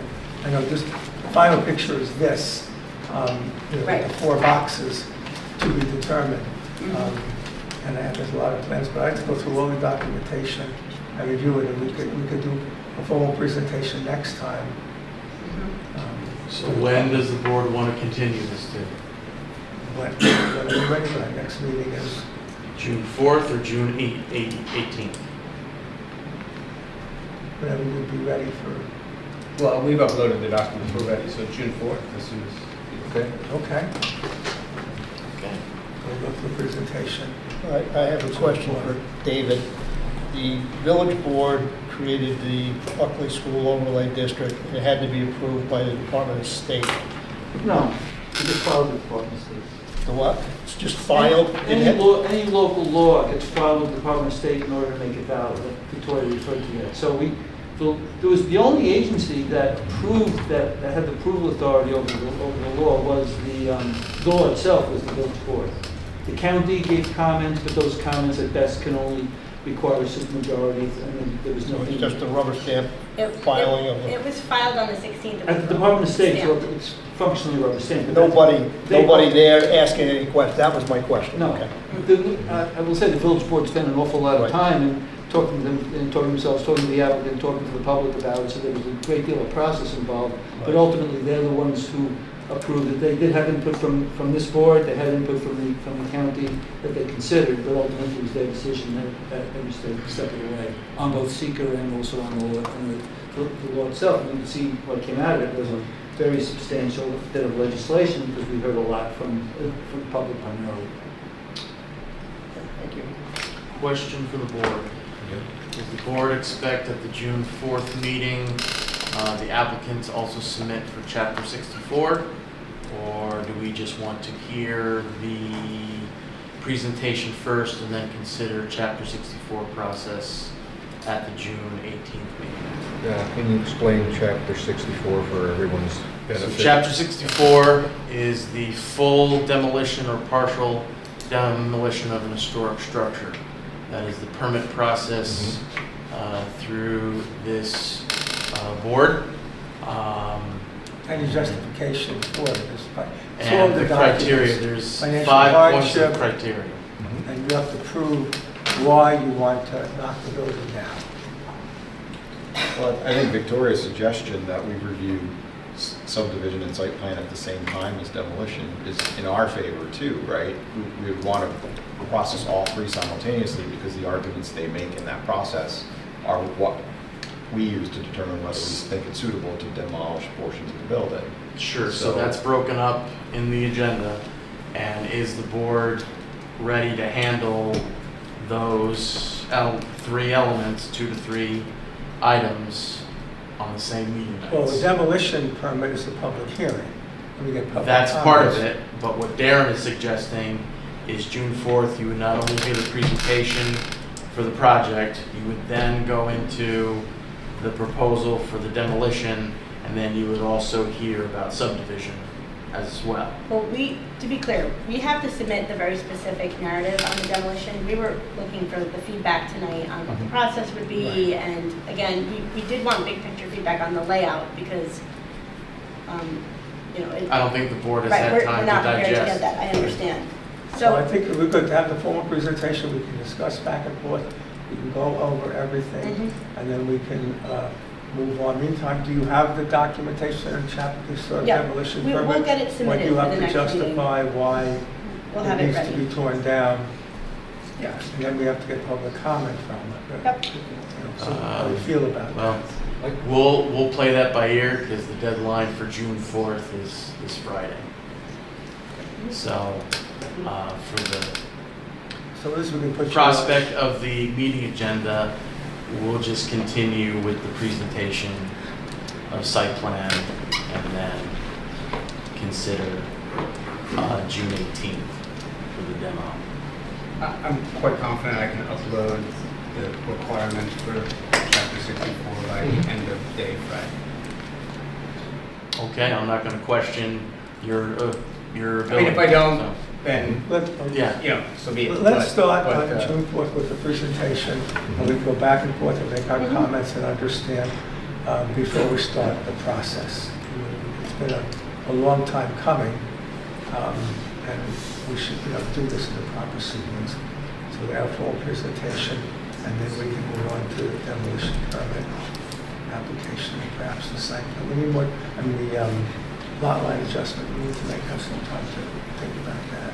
Yep, I understand. Just forward-looking and trying to get an idea of scheduling. Are you going to be meeting twice in July and August? No, And we published the schedule, it went out. schedule's gone out. I can share those dates with you, Victoria. Thank you. You're welcome. The middle of July and the middle of beginning of August. And then we wrote our schedule last time. Yes, sir. Can I put in a request for paper copies? Be old-fashioned about this. Sure, and many of the drawings are 24 by 36 inch. You 11 by want those? 17 is fine, it is. Anyone else? What size did you just say, Darren? 11 by 17 is enough, I think. Okay. Yeah. Yeah, I agree. It's a lot easier to spend time going over paper copies than to bring up as we saw earlier, bringing up a PDF on the. So Happy to just give for them. clarity, I mean, That's what great. I've uploaded to the site thus far, there's a lot of information there. Uh-huh. There's a 300-page EAF. I assume you don't want me to print 300 pages of No. covering that. I don't. So stormwater I will fallacy. make Sort a of selection stormwater. of what I think you guys, the board wants to consider. I I think know, it's the plans and then, and- and if there's more, you please just let me know and I'll have it printed out. But I can do that tomorrow. And how many people prefer paper copies? Is it everyone? And Mr. Gordon? Yeah. No? Okay. That also gives us. See a copy and just have them delivered to Village Hall, is that to Ryan? You get it to Ryan, he'll get it to us. Yeah. That's it. No, this is a good start. Yeah. This is a good start. And just to recap, so we're all clear, now that David's here, what David Gordon pointed out was, if it hadn't been that the village trustees had passed new code addressing this parcel, then the only things that would apply to it would have been the residential code and the historic district overlay code. Well, However, because, and this is I think this is what you were talking about, this is the new code. So what I this, printed out for you guys started with paragraph D. 'Cause Okay. I wanted you guys to have Yeah. essentially a checklist of Yes. these development standards. So Right. paragraphs, I think D, E, F, and G Yes. were the development standards that I think are going to be before this, the substantive standards that are Yes. before this board. And from there on, if it's in this code, it supersedes the residential and the HDO code. If there's any conflict, and there may be a lot of things that are not in conflict, Right. especially with Right. with the historic district, there may be, things there that we need to apply as well. Yeah. But, yeah, this is your Bible at this point, because seeker is gone, so whatever, Yes. and like I said, Yes. seeker it was a catch-all, so anything you were concerned about Yes. essentially would be a seeker issue at one point or another. That luxury is not there anymore. Right. Bad news. The good news is you have 5 pages of stuff Yeah. that's in front of you Yeah. to make sure. The trustees passed a very detailed, specific, and pretty rigid, I mean, there's not a whole lot left to doubt in here. So this is what we're working with. And we were a part of the secret process, so we've been in that process, we've given our comments, so it's I not don't like think- that ship has sailed, we were part of that. I So. think we have the electronic copy, 300 pages. I want to glance through that, because that'll talk about the stormwater, the wastewater, and septic and reserve septic, and everything, to make sure it's all in there. So we understand we don't have to talk about that. Just like, thank you, David, because that we have the 5 pages, so we understand we have to talk about it. Mr. Chair, there's also one other thing I want to clarify as long as I'm here, because there's some discussion about it. I know the board had some questions about alternates. Typically, in many jurisdictions, alternates are only available, and under state law, they're basically available for conflicts of interest. But I know you were looking at a question of absences. You have a provision in your code which does allow the board to use alternates where there are absences. But my advice would be to do it for a project as a whole. In other words, I would not suggest, and I don't think even your code, which is very liberal, would authorize bringing people in and out depending on who's here on any given day. But if there's going to be a sustained absence over the course of this project, and the board wants to fill that spot with an alternate, and an alternate exists, you have the authority to do that under Chapter 14. I understand, but I can guarantee we'll have the 3 people here every night, and that's easy. And some of the questions, what if there's 4 people here tonight and we voted on something that was 2-2? Well, we'll have to hold the vote in 2 weeks when we have a full board, or when we have 3 people and we can actually have a tiebreaker. So I don't think it's a problem. We did the hospital, we did the River Spa, and we got through with just the 5 members of the board. And there are some people missed a few of the meetings. I don't think it'll be a problem. Okay. Okay? Thank you for your time. We'll see you in 2 weeks. Thank you. All right, good. Next item on the agenda is 2333 Springbrook Avenue, building number 1. To early childhood daycare center. Now, the village board approved the modification to the code allowing for daycare centers in the village. I'm assuming that's taken care of, we qualify for that. Looking over the plans, it appears that you're using the Primrose Hill School building, which already has ample parking, it has a playground, it has, I think, everything that you need. I guess what we want to know is what you envision this looking like, and if you're going to need to make any major changes to what's already there to house the daycare center, as opposed to it was kindergarten through second or third grade or something was in that building. Yes, thank you very much, David. So just a quick introduction. I'm Jeff Newman from Stone Creek Planning. I'm representing the property owner and from Panorama, Jennifer and Gabriella, and Dan is I'm representing the daycare center. So I agree with what you said, David. That's the gist of it, right? The existing special use permit received site plan approval when that special use permit was given, obviously. And there's no proposed construction or changes or modifications to the building itself or to the site, even on the interior. be some cosmetic changes of painting, cleaning up the vegetation and so on, and increasing the fence and that kind of thing. But otherwise, no other changes to this. We're here really because the new legislation requires site plan approval, even though the daycare center is now permitted in use in the business district. So we're just here to see that site plan. So there's no changes to the building. Why is there going to be, this was school to school, I'm not, this is a strange category, like retail to retail. Actually, restaurant to no, restaurant. Mr. Chair, because they're not regulated by the Board of Education. They are regulated by Child Social Services through New York State. That's why they needed the amendment to allow the daycare center as a permitted use in that zone. So we don't need a public hearing or a special permit? No, they're strictly under site plan at this time. That's right. Yeah, so it, so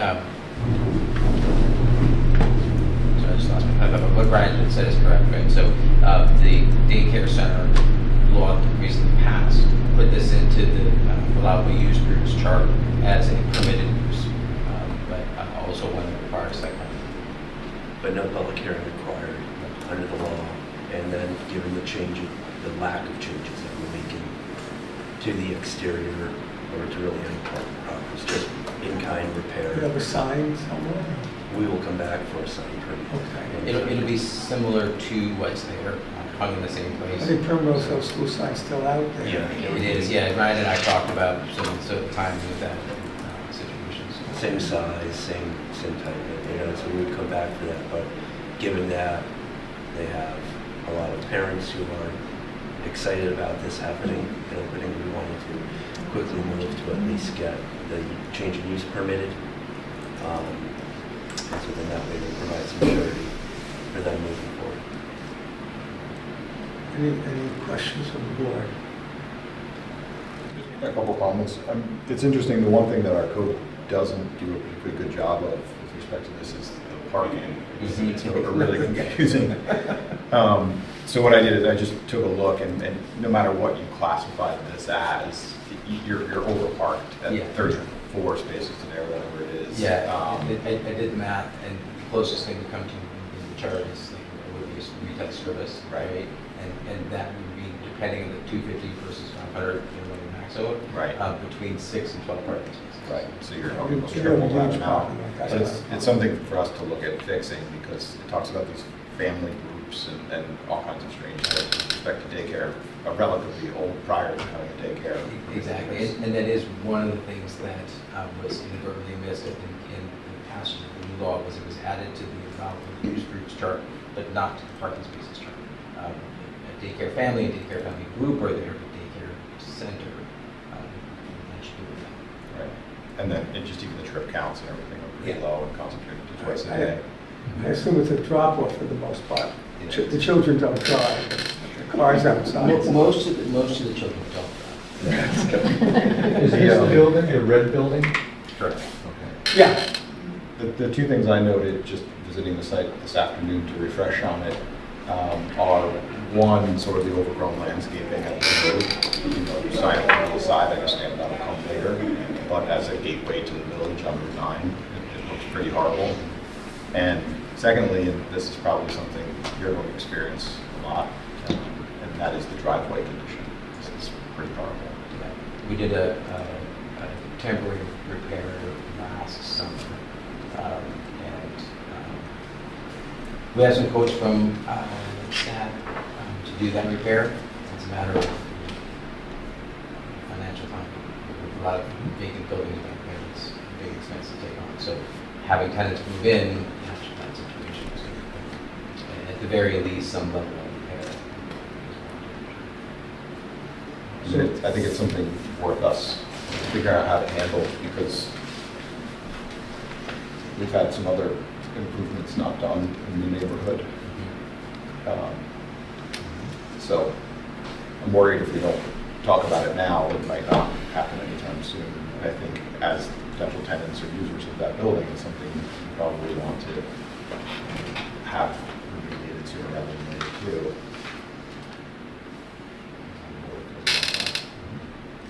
Is all of this new?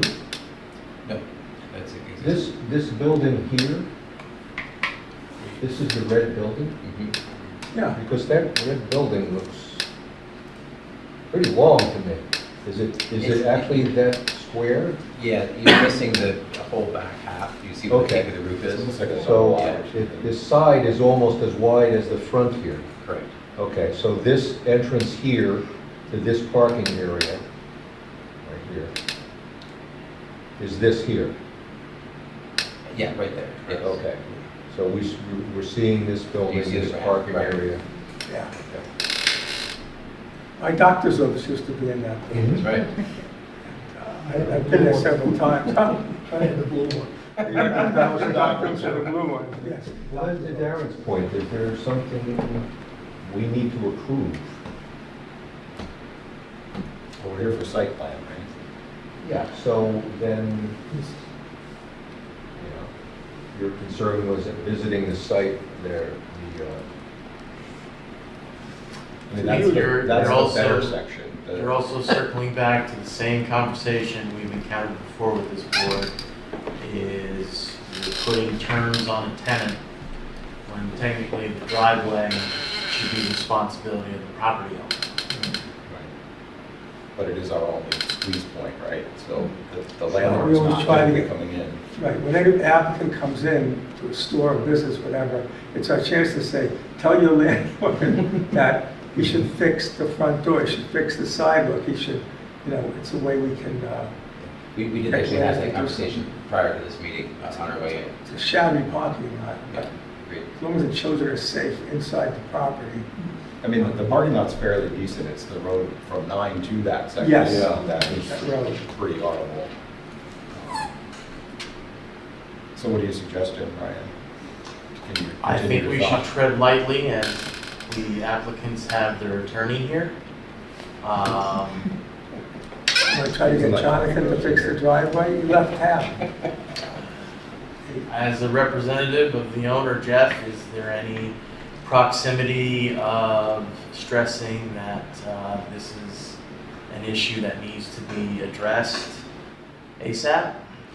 Yeah, certainly. I think part of it is, the worst part of it is where Dennis suggesting is where Springbrook Park meets Route 9. And I think one of the interesting components of this layout is the site that is relevant to this application is this structure. But to your point, the initial access to this is through a private road that leads to this driveway for the structure. But at the end of the day, in the interest of safety and people being able to get off of Route 9 in an adequate manner is important. And that was what led to the repairs that were done last summer. So I am fully comfortable, and I see it as a responsibility to approach the property owner to do those repairs to that. There's be a lot of traffic going in that, and with cars with children in it. Yes. And the road should not be bumpy, rutty, Yeah. Every winter that goes by, more. Yeah, What yeah, happens to the road? it's a safety concern, and obviously, co-use is at the same entrance, right? Yes. Private road, so it's in their interest as well, so. I have a question. Does the code have any requirements for private drives in terms of upkeep? No, but it touches on ingress and egress within So, site I'm looking at it more plan from- review. Right. I'm looking at it more from a code enforcement perspective than a site plan approval perspective. Because this isn't. Well, you could this think isn't- about it if we were approving this as a new construction, right? Right, which is a We'd be different, talking about. that would be a type 1 action. This is type 1 action. But still, like, Maybe not on something this small. we just approved a major renovation to the historic building, and we want to make sure that that blue stone sidewalk, it's our chance to say, repair it, fix it, do all this work on the house, make sure that the sidewalk is safe for the public to walk on. A lot of our blue stone is quite wavy, and we've been working with the public, and they've been very responsible with this, because all the blue stone has been re-leveled and straightened out, and the village is a lot safer to walk through. Understood. I was trying to see if there was a zoning, if there's a code enforcement mechanism to be able to address that as opposed to just through the Yeah, site. Well, I think that would mean- be the approach that I would recommend, right, is that the private drive, the private road, right, serves multiple driveways. And so from the village's perspective, is there something in the code that can address that, not specific to this one tenant, this one building, where the lot has multiple tenants, but instead to address it for the parcels as a whole? Who plows the private road? Currently, it's Murray Property Maintenance. So you do, not the village. No, it's private. Because it's private road, right, so yeah, so Okay. it's company road. So aside from this application, because this application is really specific to this building and this site, is there a mechanism for helping enforce a change besides, obviously I will have this conversation with the property owner, and it's something that, in my opinion, needs to be done. I guess Is there to something offer an that needs to be- answer, is it Dan? Yeah. Dan, okay? Yeah. The code enforcement officer, zoning enforcement officer would issue the owner's, is it still Love Channel LLC? There it is. Okay, Love Channel LLC with a non-compliance Yeah. letter. Yeah. And an order to remedy, order to fix. That would make sense. This. To answer your question directly, Yeah. that That would would be the make sense. mechanism That would to make move sense. forward with that. And if it's not responded or taken any action based on however many days the officer says in his letter, then a second notice goes out. If no action is done, then they move to a more legal capacity with an appearance ticket. Right. And to be clear, that's against the property owner, no. And ask them to, you know, because we did a lot of work with Co, and we talked about the way in and the parking lot, and safety, people walking in and out of the building, and the cars coming in and out. So we just want to have children involved in this as well. Absolutely, of course. So if the board is satisfied with that mechanism, I Yeah. think you guys can vote. Anybody have any other questions? Just one or two. So the fencing around the play area, that's there now? It is in disrepair currently, but that'll be repaired too. So just for clarity, what agency licenses and ensures compliance with federal, state safety laws, for educational facilities? It's not us. Office of Children and Family Services. Okay. That's a state licensing agency. Okay. They'll come out and do a site visit Okay. before that us having this approval is a prerequisite, right? It's a prerequisite for them to have the license to run a daycare center at that facility. Mhm. So this has to happen, at which point then Panorama will then submit that to OCFS as part of their application. The application's already in.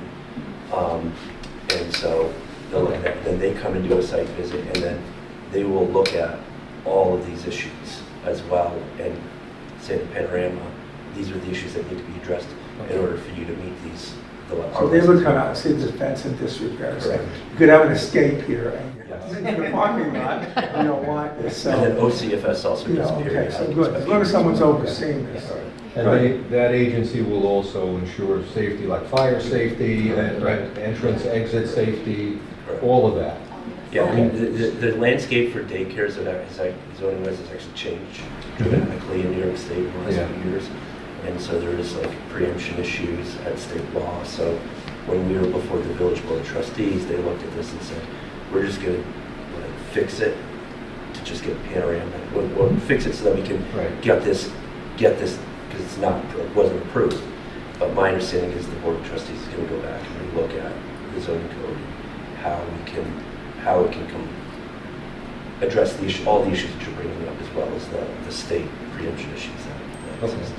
So it sounds like the only hard thing from the planning board's perspective, as Darren pointed out, you have more than sufficient parking spaces for almost any use.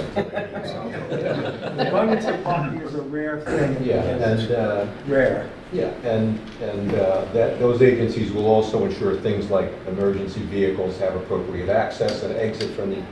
Okay, so except for landscaping, we don't have much to say here, do we? No. I think this is a great thing. Yeah. I think it's a great thing too. I think it's a great thing to be having a daycare center available to all of our community. It's a great need.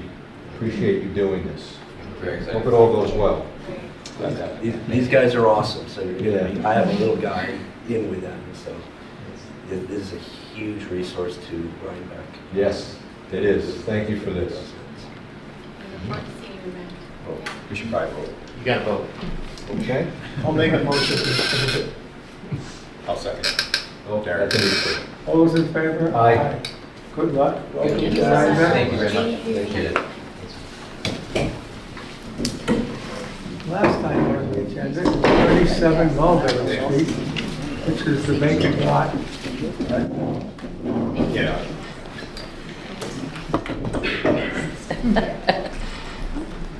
Come on up, Warren. Mr. Smith? Ready? You're fully warmed up. We certainly will.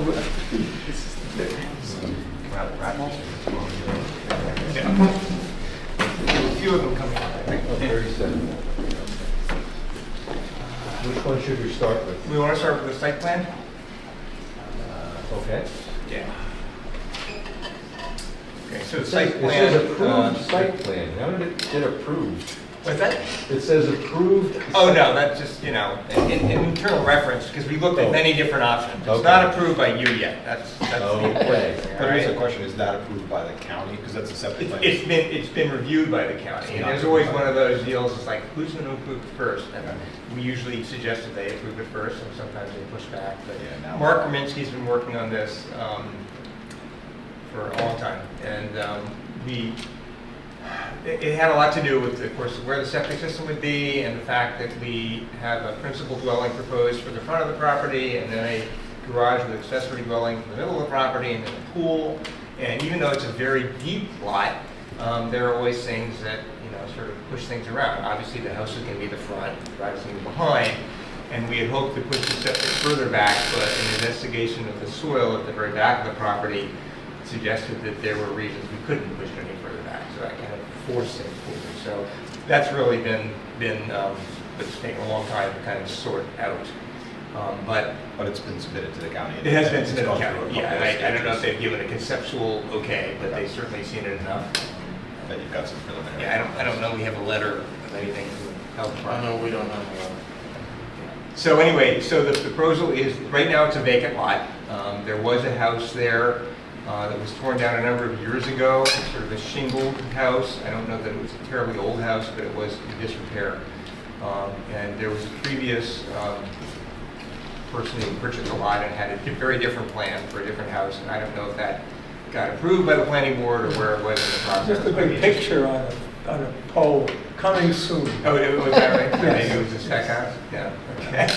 Anyway, they ended up selling the property, and I don't know if it was directly to Laura Reed Charles and her husband Carlos, or there might have even been someone else in between. But anyway, Laura and Carlos are the lucky owners now of this vacant parcel, and would like to build a house there. And so, as I say, there's a residence proposed at the front.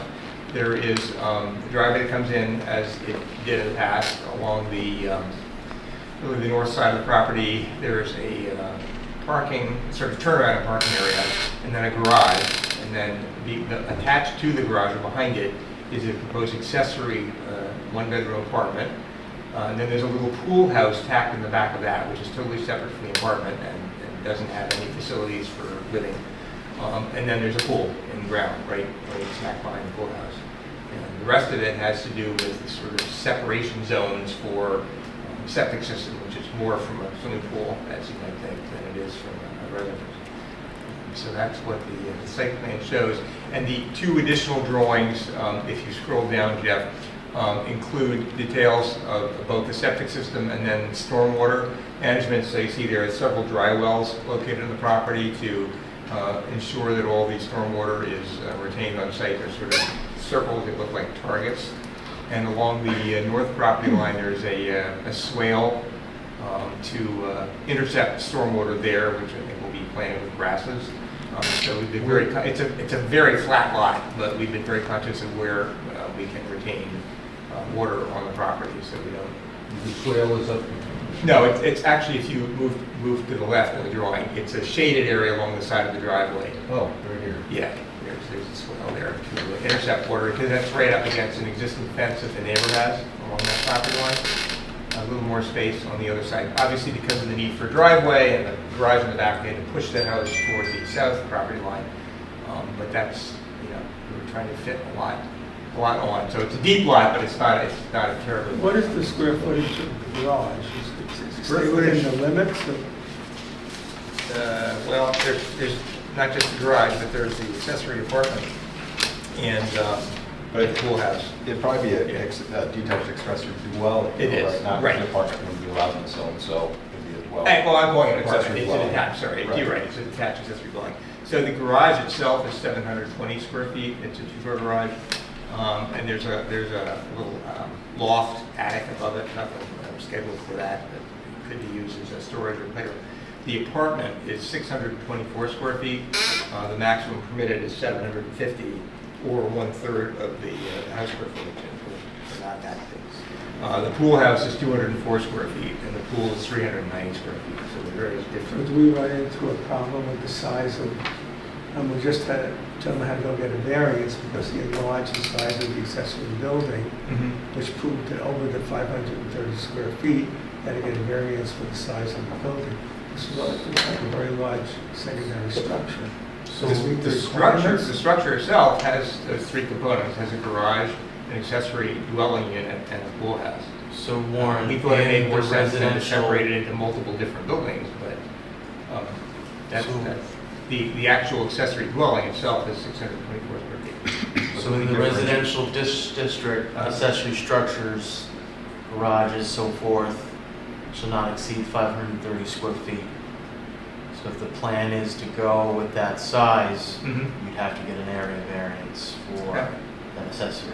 Yeah, it's really quite Because he had a But garage. accessory dwellings could be 750. right.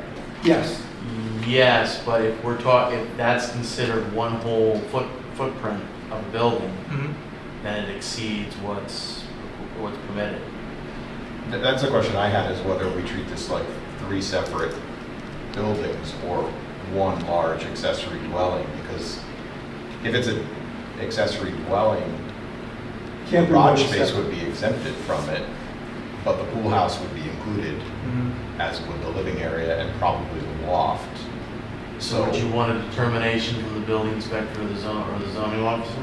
I think, unfortunately, either way, you're at 8, if you just take the pool house and the accessory dwelling, you're at 828 square feet and allowable 750.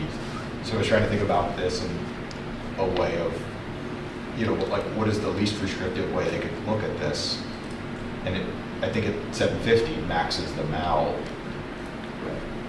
For that, and then, just like a gentleman was here before, he had, it was like 500 square feet below the 530. He added a workshop to the back of the garage, put it over the, now we needed a variance. Right, I remember that, yes. Right. Because it was too big. And then it violated the fact that he was in the setback, Right. which we would have granted following the line, but now you went over the limit. So we really need to clarify that. Sure. We don't want you to build 3 separate buildings. Right. Garage, accessory apartment, and a pool house. But if it's one building, then we need a ruling from the zoning enforcement officer. Sure, to so I'm clarify meeting that. with, I think, Ken McLaughlin Thursday Thursday. evening. We'll And I can talk certainly about have a this. discussion with Justin or whoever else, about the zoning. And we can get some sort of a preliminary reading, and if we need to go to the zoning board, certainly then I would come back for a recommendation to the zoning board. You also mentioned the pool equipment being located in the pool house. So I'm just wondering if that equipment area could be exempted out of the square footage too. It's an interesting question. for Ken. Yeah, I wouldn't, we could count for a lot of square footage. It's but not how it to would. square footage, but it's, We don't want you to have to once go you to look at the separate true buildings. programming, Sure. what is actually habitable space. Right, yeah. You know, there might be, Right. you might be closer than you think to this number. Stairs count down. Yeah, our floor area is tough though. So we could look at the plans for the building, but more of a clarification. No, I agree, okay, sure. And then it's a new structure. Can't live on It's going to meet all the requirements of sizes. Well, certainly you have a gigantic lot, so lot coverage isn't going to be a problem. Yeah, we're fine with lot coverage, we're at like 19%. Is there more of a detail? So the stairs, is the ADU, this one-bedroom apartment, Mhm. where's the entrance to this? It's just at the bottom corner, and if you look at the building plans, I can show you. Is that a separate document? Yeah, it's the other PDF. Okay, maybe we'll go to that. This is the engineering set of drawings that Mark Kaminsky's office prepared. No, the top Top one. one? Right. Okay. Yeah. Okay. So there is a sort of an abstracted picture of the site plan at the bottom, but Mark's site plan takes precedence over that. The same elements are shown.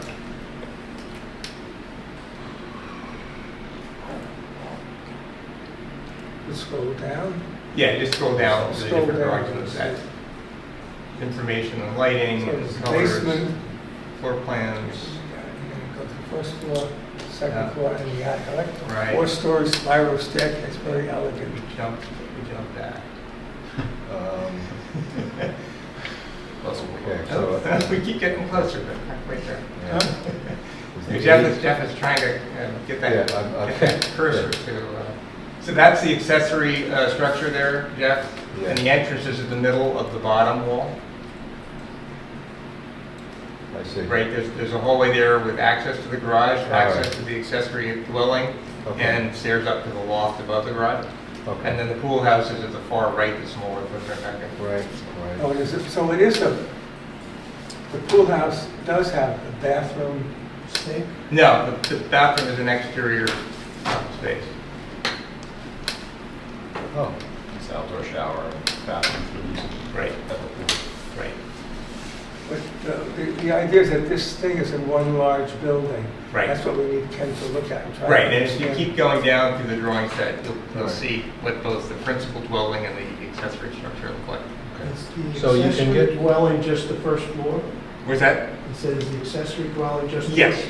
yes. So there's a second story above all of this? Yeah, put down. Well, there's a attic space above the dwelling part, and there's a loft above the garage. Just an empty room. okay. And Right, that the entrance staircase of the went up apartment into is the there. loft. Right. Does the loft go the full length of the building? Is what? No, just above the garage. Just above So the here's, ground? here's the garage. Right. There's a loft above the garage. That's correct. You can reach through these stairs. That's correct. Yeah. And the ADU, Just has a high ceiling there in the living space. and here's the, That's the what's pool called house. the pool That's right. thing.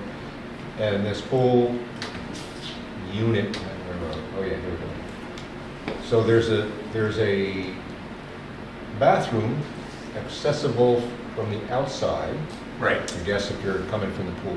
right. And in the pool house, there is what? Another sink? There's a And sink. a refrigerator? Yeah, it'd be like an under-counter refrigerator in a sink. Uh-huh. And the rest of this is like storage space? Or is Well, it there- could be, in season, it would probably be sitting area, and then in out of season, it's where you store your outdoor furniture.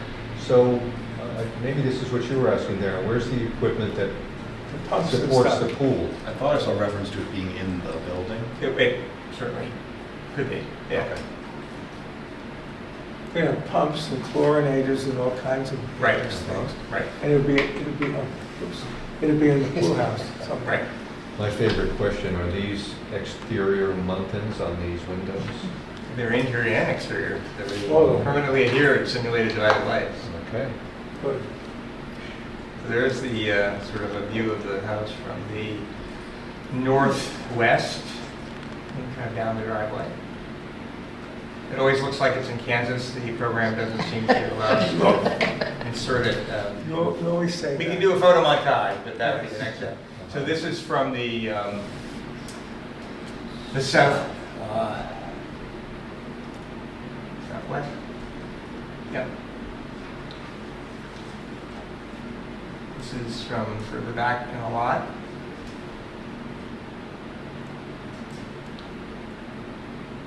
This is the back corner of the driveway.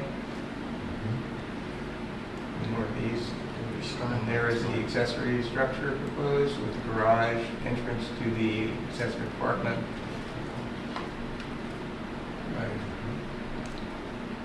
And there is the pool house at the back of the accessory structure.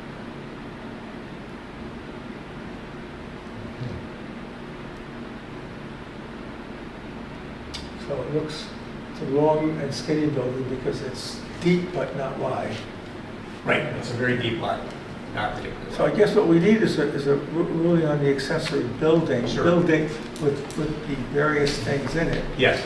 That's pretty much it, Chair. I mean, right now, the only thing you guys can really do is continue to June 4th. Right. Well, some comments. Yeah, that. Oh, yeah, you can. Yes, if you have any right now, on any of the design, yes. I just so happen to have a couple of comments. Okay. More questions, but I mean, first off, it's in the historic district. It is. But it's not a historic house, so It is. I appreciate the attempt to make it fit in the neighborhood, which is what the code requires. And it feels, I think, good, massing-wise and features without being gimmicky. So I think it's a nice job.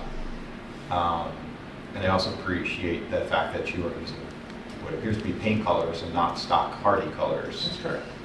Which I think does go a long way in a historic village to make houses seem correct. Because unfortunately, as nice as some of the hardy colors and other siding manufacturers' colors are, you've seen them a lot of times before in a lot of places, so you can recognize, and a lot of people even know them by name. So it's going to be hardy board? It's hardy board, but they're going to paint it on site, so they'll buy it primed and paint it with Smooth hardy board. Yes. John comes picking Yes. heavy stuff. Yeah, no fake wood deck. Smooth hardy board, yes. Right. So, very tasteful, and just also the choice of not so contrasting trim colors and things like that, I think also lend an air of it being older and more appropriate to the neighborhood, and again, not cookie cutter off the Home Depot shelf today, so that feels really good to me. The thing that I've had on my mind a lot lately, and I don't think we can require it here, is, aluminum clad windows. The one thing about them is they tend to look a little more clunky, even in simulated divided lights, than their wood counterparts from the same manufacturer. I think either one works here, so it's just more, if this were an old house, I think my view going forward is to push a little harder for wood windows on the exterior because they just look more historic and they can be painted more historic colors, but I understand we're going with massing and appropriateness to the neighborhood here, so it's just more a wish than a need. The couple things that stood out, one of them is the chimney, which is nicely done, going to be clad in some brick. Just wondering if we could potentially powder coat the two pipes that come out of it, because I assume they would come out either, or at least a black, but I was worried they would come out as stainless steel if they are going to be exposed at the top of the chimney like that, and that does throw off the illusion a little bit. So I think I have a question on that. Is building code with the top of the chimney has to be above the highest roof line? No, it has to be higher, it has to be 2 feet higher than anything within 10 feet. So it's not, it doesn't have to look like a factory chimney, it just has to be a certain height above any roof area or anything else within 10 feet. And the other concern I have, and it's more of my own thing, is the skylight, which goes down above the circular staircase. Correct. From the interior, that's nice. It reminds me of the Vatican museums, that from somebody who bought a historic house and has 4 skylights, I would never do it again because and this is really high. When the Canadian geese come over twice a year, that's a target, and you're standing there and your wife is going, look at that. And nothing worse than a 70-year-old man getting a 28-foot ladder trying to get up and clean what nature does, so. Windshield wipers. It is behind the ridge, so you see it. We won't see it, I'm just thinking, if I had to do it again, no, just straight roof. But from an interior view, you got a skylight with a circular light illumination, that would be nice, So the pipes, if they could be toned down, made to not make them stainless steel. I'm sure there's a high temperature paint available. Yeah, and on a couple of different applications we've talked about that. have, and it's come out successful. Mhm. The other thing on the site plan was that drainage swale that sort of protects the close neighbor. Right.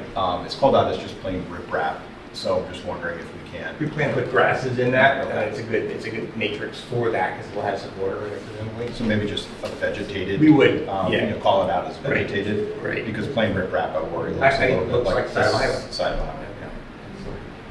It's right along here. In the other drawing.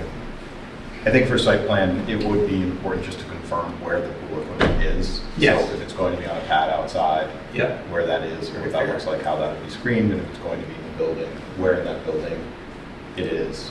And I realize there might be some compromise to that. Living in your pool house with your equipment is not exactly the nicest thing. Yeah, so like mechanical room or something to show that. Also, just details on the pool barrier, at least showing the, where the fence is, Mhm. where the gates are, and then about Right. New York We State discussed the fact that compliance. you need to have a fence, and Yes. may fence a larger area of the property, but, Right. we'll have to have a gate in the area. Right, but just for the planning board, Yes, to know absolutely. that, and for the Yep. neighbors to see what that fence looks like, and Right. feels like. Right. Also, site plan items, just any other additional utility details. I know you have a condenser unit shown on the one side of the house, and you have what looks like an outdoor unit for a heat pump on the guest cottage. So just confirming those are the two outdoor HVAC units, but then anything like a propane tank, whether it's buried, or if it's planned to be above ground, whether it's for a pool heater or a fireplace, or perhaps just so we can look at that and Okay. make sure it's properly Yep. screened. And then I'm interested to see what Ken and Justin have to say about the square footage, because I think there's an interesting question there in that, you essentially, and I'm in favor of one structure. I think one accessory structure looks really nice and does a good job of blending all those uses together. It would seem to me that your best bet, your best chance of that is a detached accessory dwelling, which gives you 750 square foot allowable, but still a little less than you need. But I'm curious to know what Ken and Justin have to say, whether the garage area counts in that. And then, unfortunately, it does look like even mechanicals count in our square footage calculation of gross floor area, but it's interior gross floor area, so your footprint might be hurting you. And then I'm also curious to just understand how they look at the loft, because, it feels like it should be included in, because I think it's called out as a potential playroom or something. But Warren, I wonder if the ceiling heights in certain areas don't qualify it as habitable, depending on how. Well, sure, if you lower along the eaves, right? Lower along the eaves, so as you're trying to make an argument for square footage, and we're trying to approve based on allowable square footage, it would be, I think, helpful to know what is truly habitable in that upper area, because you might find that it's actually a much smaller amount of square footage than it seems on the surface. Okay. Because once you take in adequate ceiling height, Right. we can cut out and shade a lot of that second floor. Yeah. So I think that helps us make the decision. I don't know if it pushes you below Right, I 750, understand, yeah. but I think it, whether you chose to go for a variance or not, I think that level of thoughtfulness, disclosure, there probably is a decent argument about, putting all this in one structure, and a lot of it being for cars and getting those cars off the street. That could be made. But those would be where I would sort of wonder before signing off on something, Sure. what is this actual square footage? Because it seems like it could vary between 1,200 and 820, depending on how these things are looked at. Right. And then I think beyond that, I didn't have too many other comments. Like I said, I think it's a really interesting concept. I think the biggest thing is just knowing this parcel a little bit. At this point, it's got a clean bill of health environmentally. Prior tanks and swimming pools and demo and C&D waste involved in, and so a state signed off. Right. And so we don't have to ask those questions. You're starting with a clean site at this point. Anybody else have any comments for Warren? We haven't had a vicinity map where we actually see the houses on the left and right side of it. I walked and it seemed to be on the left side, a big green house. It looked like it was the same amount of distance that proposed by this little white Cape Cod on the right side looked like it was closer. I'm just knowing John Clark isn't here, but he usually likes to have kind of things. So if you're the same as the green, then there's this jog toward the white, or maybe it would make sense to pump, bring it up a few feet so there's kind of transition from the green to the new, to the white Cape Cod. I don't know, it's just, In terms of for an application of the house in the front? yeah. Mhm. I'm just kind of, John's not here tonight, but he usually is doing it like to have houses in a row. It's Uh-huh. like you'd be in a row with the greenhouse, but then that would kind of like, then you'd have this jog from the white one. I'm wondering if you split the difference, it might have a kind of a nice, Yeah, the challenge is if we push this house any further back, then No, we you start can't. getting more problems with so I'm everything in thinking the back. maybe 2, 3, 4 feet forward, so there's a blend between left and right sides, but that's just throwing it out there. I'm not- Sure, So here's the lot. that's a lot. Here's the house next door that Michael's referring to. And it's pretty low. It looks like it's only got maybe it looks like the porch is going to be about the same elevation on the new house as this house over there. Also, what's interesting is it's a square house, porch out the front, 2 full floors, gables coming off the 3rd floor. How much higher is the proposed house than this house? I don't know the height of that house. I'm assuming not much. I would say not much, right? Right. There is a... The other greenhouse on the left of that one is higher than that one. Okay, that's this one. Yeah. Right, right. Yeah, so and that also has, a fairly steep peak. So it would be like 3 houses in a row there that are fairly high. 2-story with an attic, full attic. Yes, yes. And Yeah, this that's is, kind of an outlier. It's obviously a later house, this is the house to the right that Michael was referring to. Right. Which is going to be dwarfed by, it's already dwarfed by anything else on that side of the street. So putting another one in line with those other 4 stories doesn't seem like it will be much of an issue. Here's what across the street looks like. Right. But I think it's fairly consistent. This house looks like it's set back pretty far. Do you know? I don't know if Mark's drawing shows the adjacent house. Yeah. Is that kind of like? Yeah. To Michael's point, is the when you on the streetscape, Mm-hmm. the facades of the houses, this one and the green one next to it. It looks like maybe it's only 25 feet here. But questions I have, and we go back to our PDF here. So the front porch here is held up by these little columns. It gives the appearance like the front porch is on stilts, as opposed to some solid base. We can certainly put something under the porch to screen the support them. Okay, we wanted to ask the other members their Sure. feeling on that. Yeah. The trim details, are these over the window? Are these dimensional, are they sticking out from? Yeah, they are. They're probably, I mean, we'll Okay. develop larger scale details of Okay. all this. And what about the width of the surround here? Looks kind of skinny for the windows. Well, it's got a little extra detail on it, so when you add extra lines in the program, it sort of gets dark, but it's kind of hard to see what's actually going on. But the other thing to bear in mind is the house is not terribly wide. Yeah. And we've got 5 bays there. So making the Yes. trim significantly thicker would make it look even more crowded. Okay. So the proportions are always the challenge, Okay. we're trying to work with. Is It does a good job of getting vertically proportioned. Yeah. And make it feel like it's. How about the reveal, the height reveal on the clapboard? Is it consistent with the historic clapboard, or it's not giant reveal? No, it's not a 1920s reveal. I believe it's shown as 6 inches. 6 inches, Yeah. And you put 5 transoms. Is that, you wanted more light in there? Or? No. Well, there's a tall first floor on the first ceiling, and that was an aesthetic element that the clients were interested in seeing. Okay. And it's repeated in the mudroom in the back there.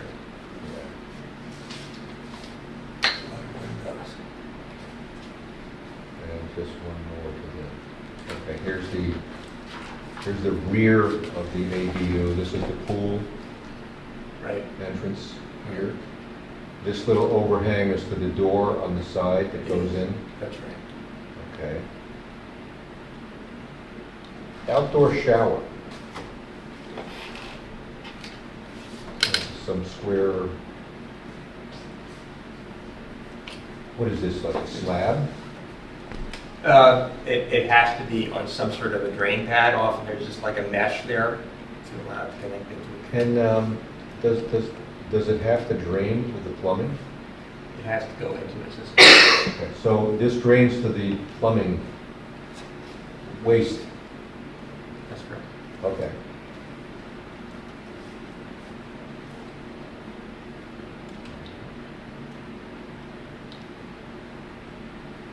And here's the entrance with the overhang.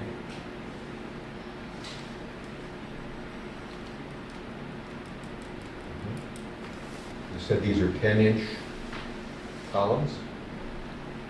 I don't recall offhand. I do know that. These windows are all going to be what, dark gray? The siding is kind of a light gray, Litchfield gray, I think it was called. And as Aaron noted, that we want some contrast, but not a strong contrast.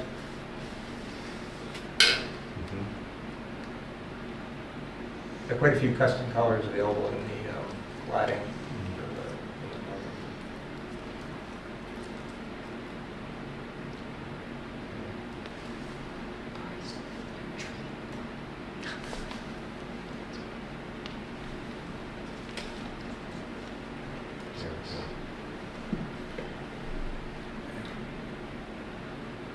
Those are all the questions I had.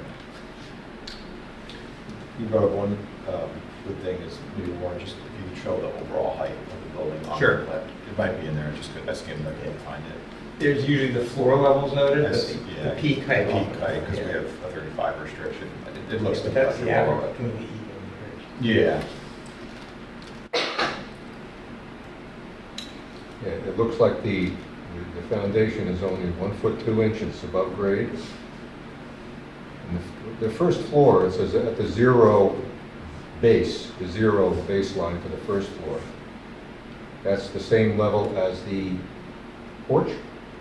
Yes. Mhm.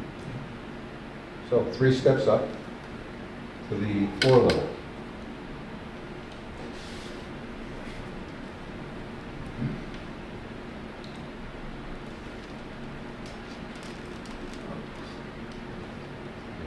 House next door has 4.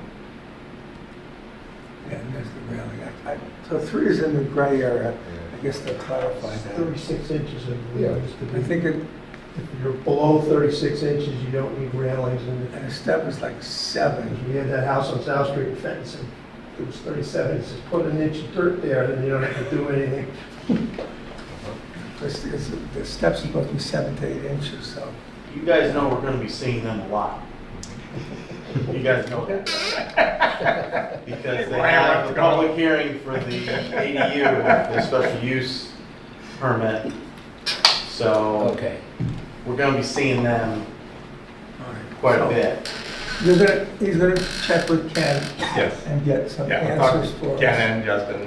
And come back on See June where we go. 4th, Right. talk about the plan, then we gotta schedule a public hearing. No, it's June 4th. If they need a variance, you Oh, gotta then do it's the all- positive right. or Right, negative exactly. recommendation. Okay. And then they gotta go see the zoning board of appeals. Right, okay. Chances are we'll be here every time 6 Mulberry's here.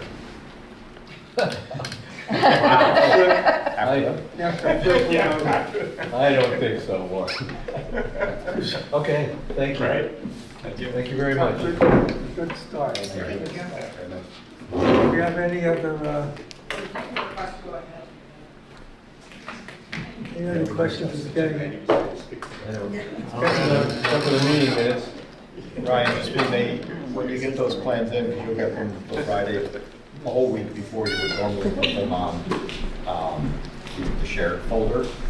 Maybe just let us know when you get those hard copies of 6 Mulberry so we can pop in and grab them. You know, we'll just know it's on the agenda. Yep. Get a head start, it's an extra week to review it. There won't be a repeated hiccup for this meeting. Not even about the hiccup, more just sort of like, we Jeff gave needs an a extra faster week laptop, without waiting for that's you all. to Yes. Yes. That should be part of the escrow. Get you a faster laptop. It's mobile. I know, I realized part of the problem was, some of them were vertical, some of them horizontal. No, it's a very large file, that's It's a what. huge Well, file. that too, A yeah. lot of layers. But when I was twisting, it didn't I? Anyway, meeting minutes. We're six meetings behind now. I wrote to Ken, he hasn't responded yet, but Yeah. Ryan directed. Lydia, can you help us? I think, well, Are you working on meeting minutes? it's a work in progress. Yes. She's right here, guys. I know, Oh. I said, it. You're working on minutes, Right. meeting minutes. You're supposed to be, the main one, you're sitting up here. Okay. All right, we have a motion to adjourn. I'll make that. I'll make it. Darren? Michael All in made, favor? and Already made it. Aye. then Darren seconded. Aye. Aye. Thank you. Thank you. We'll have-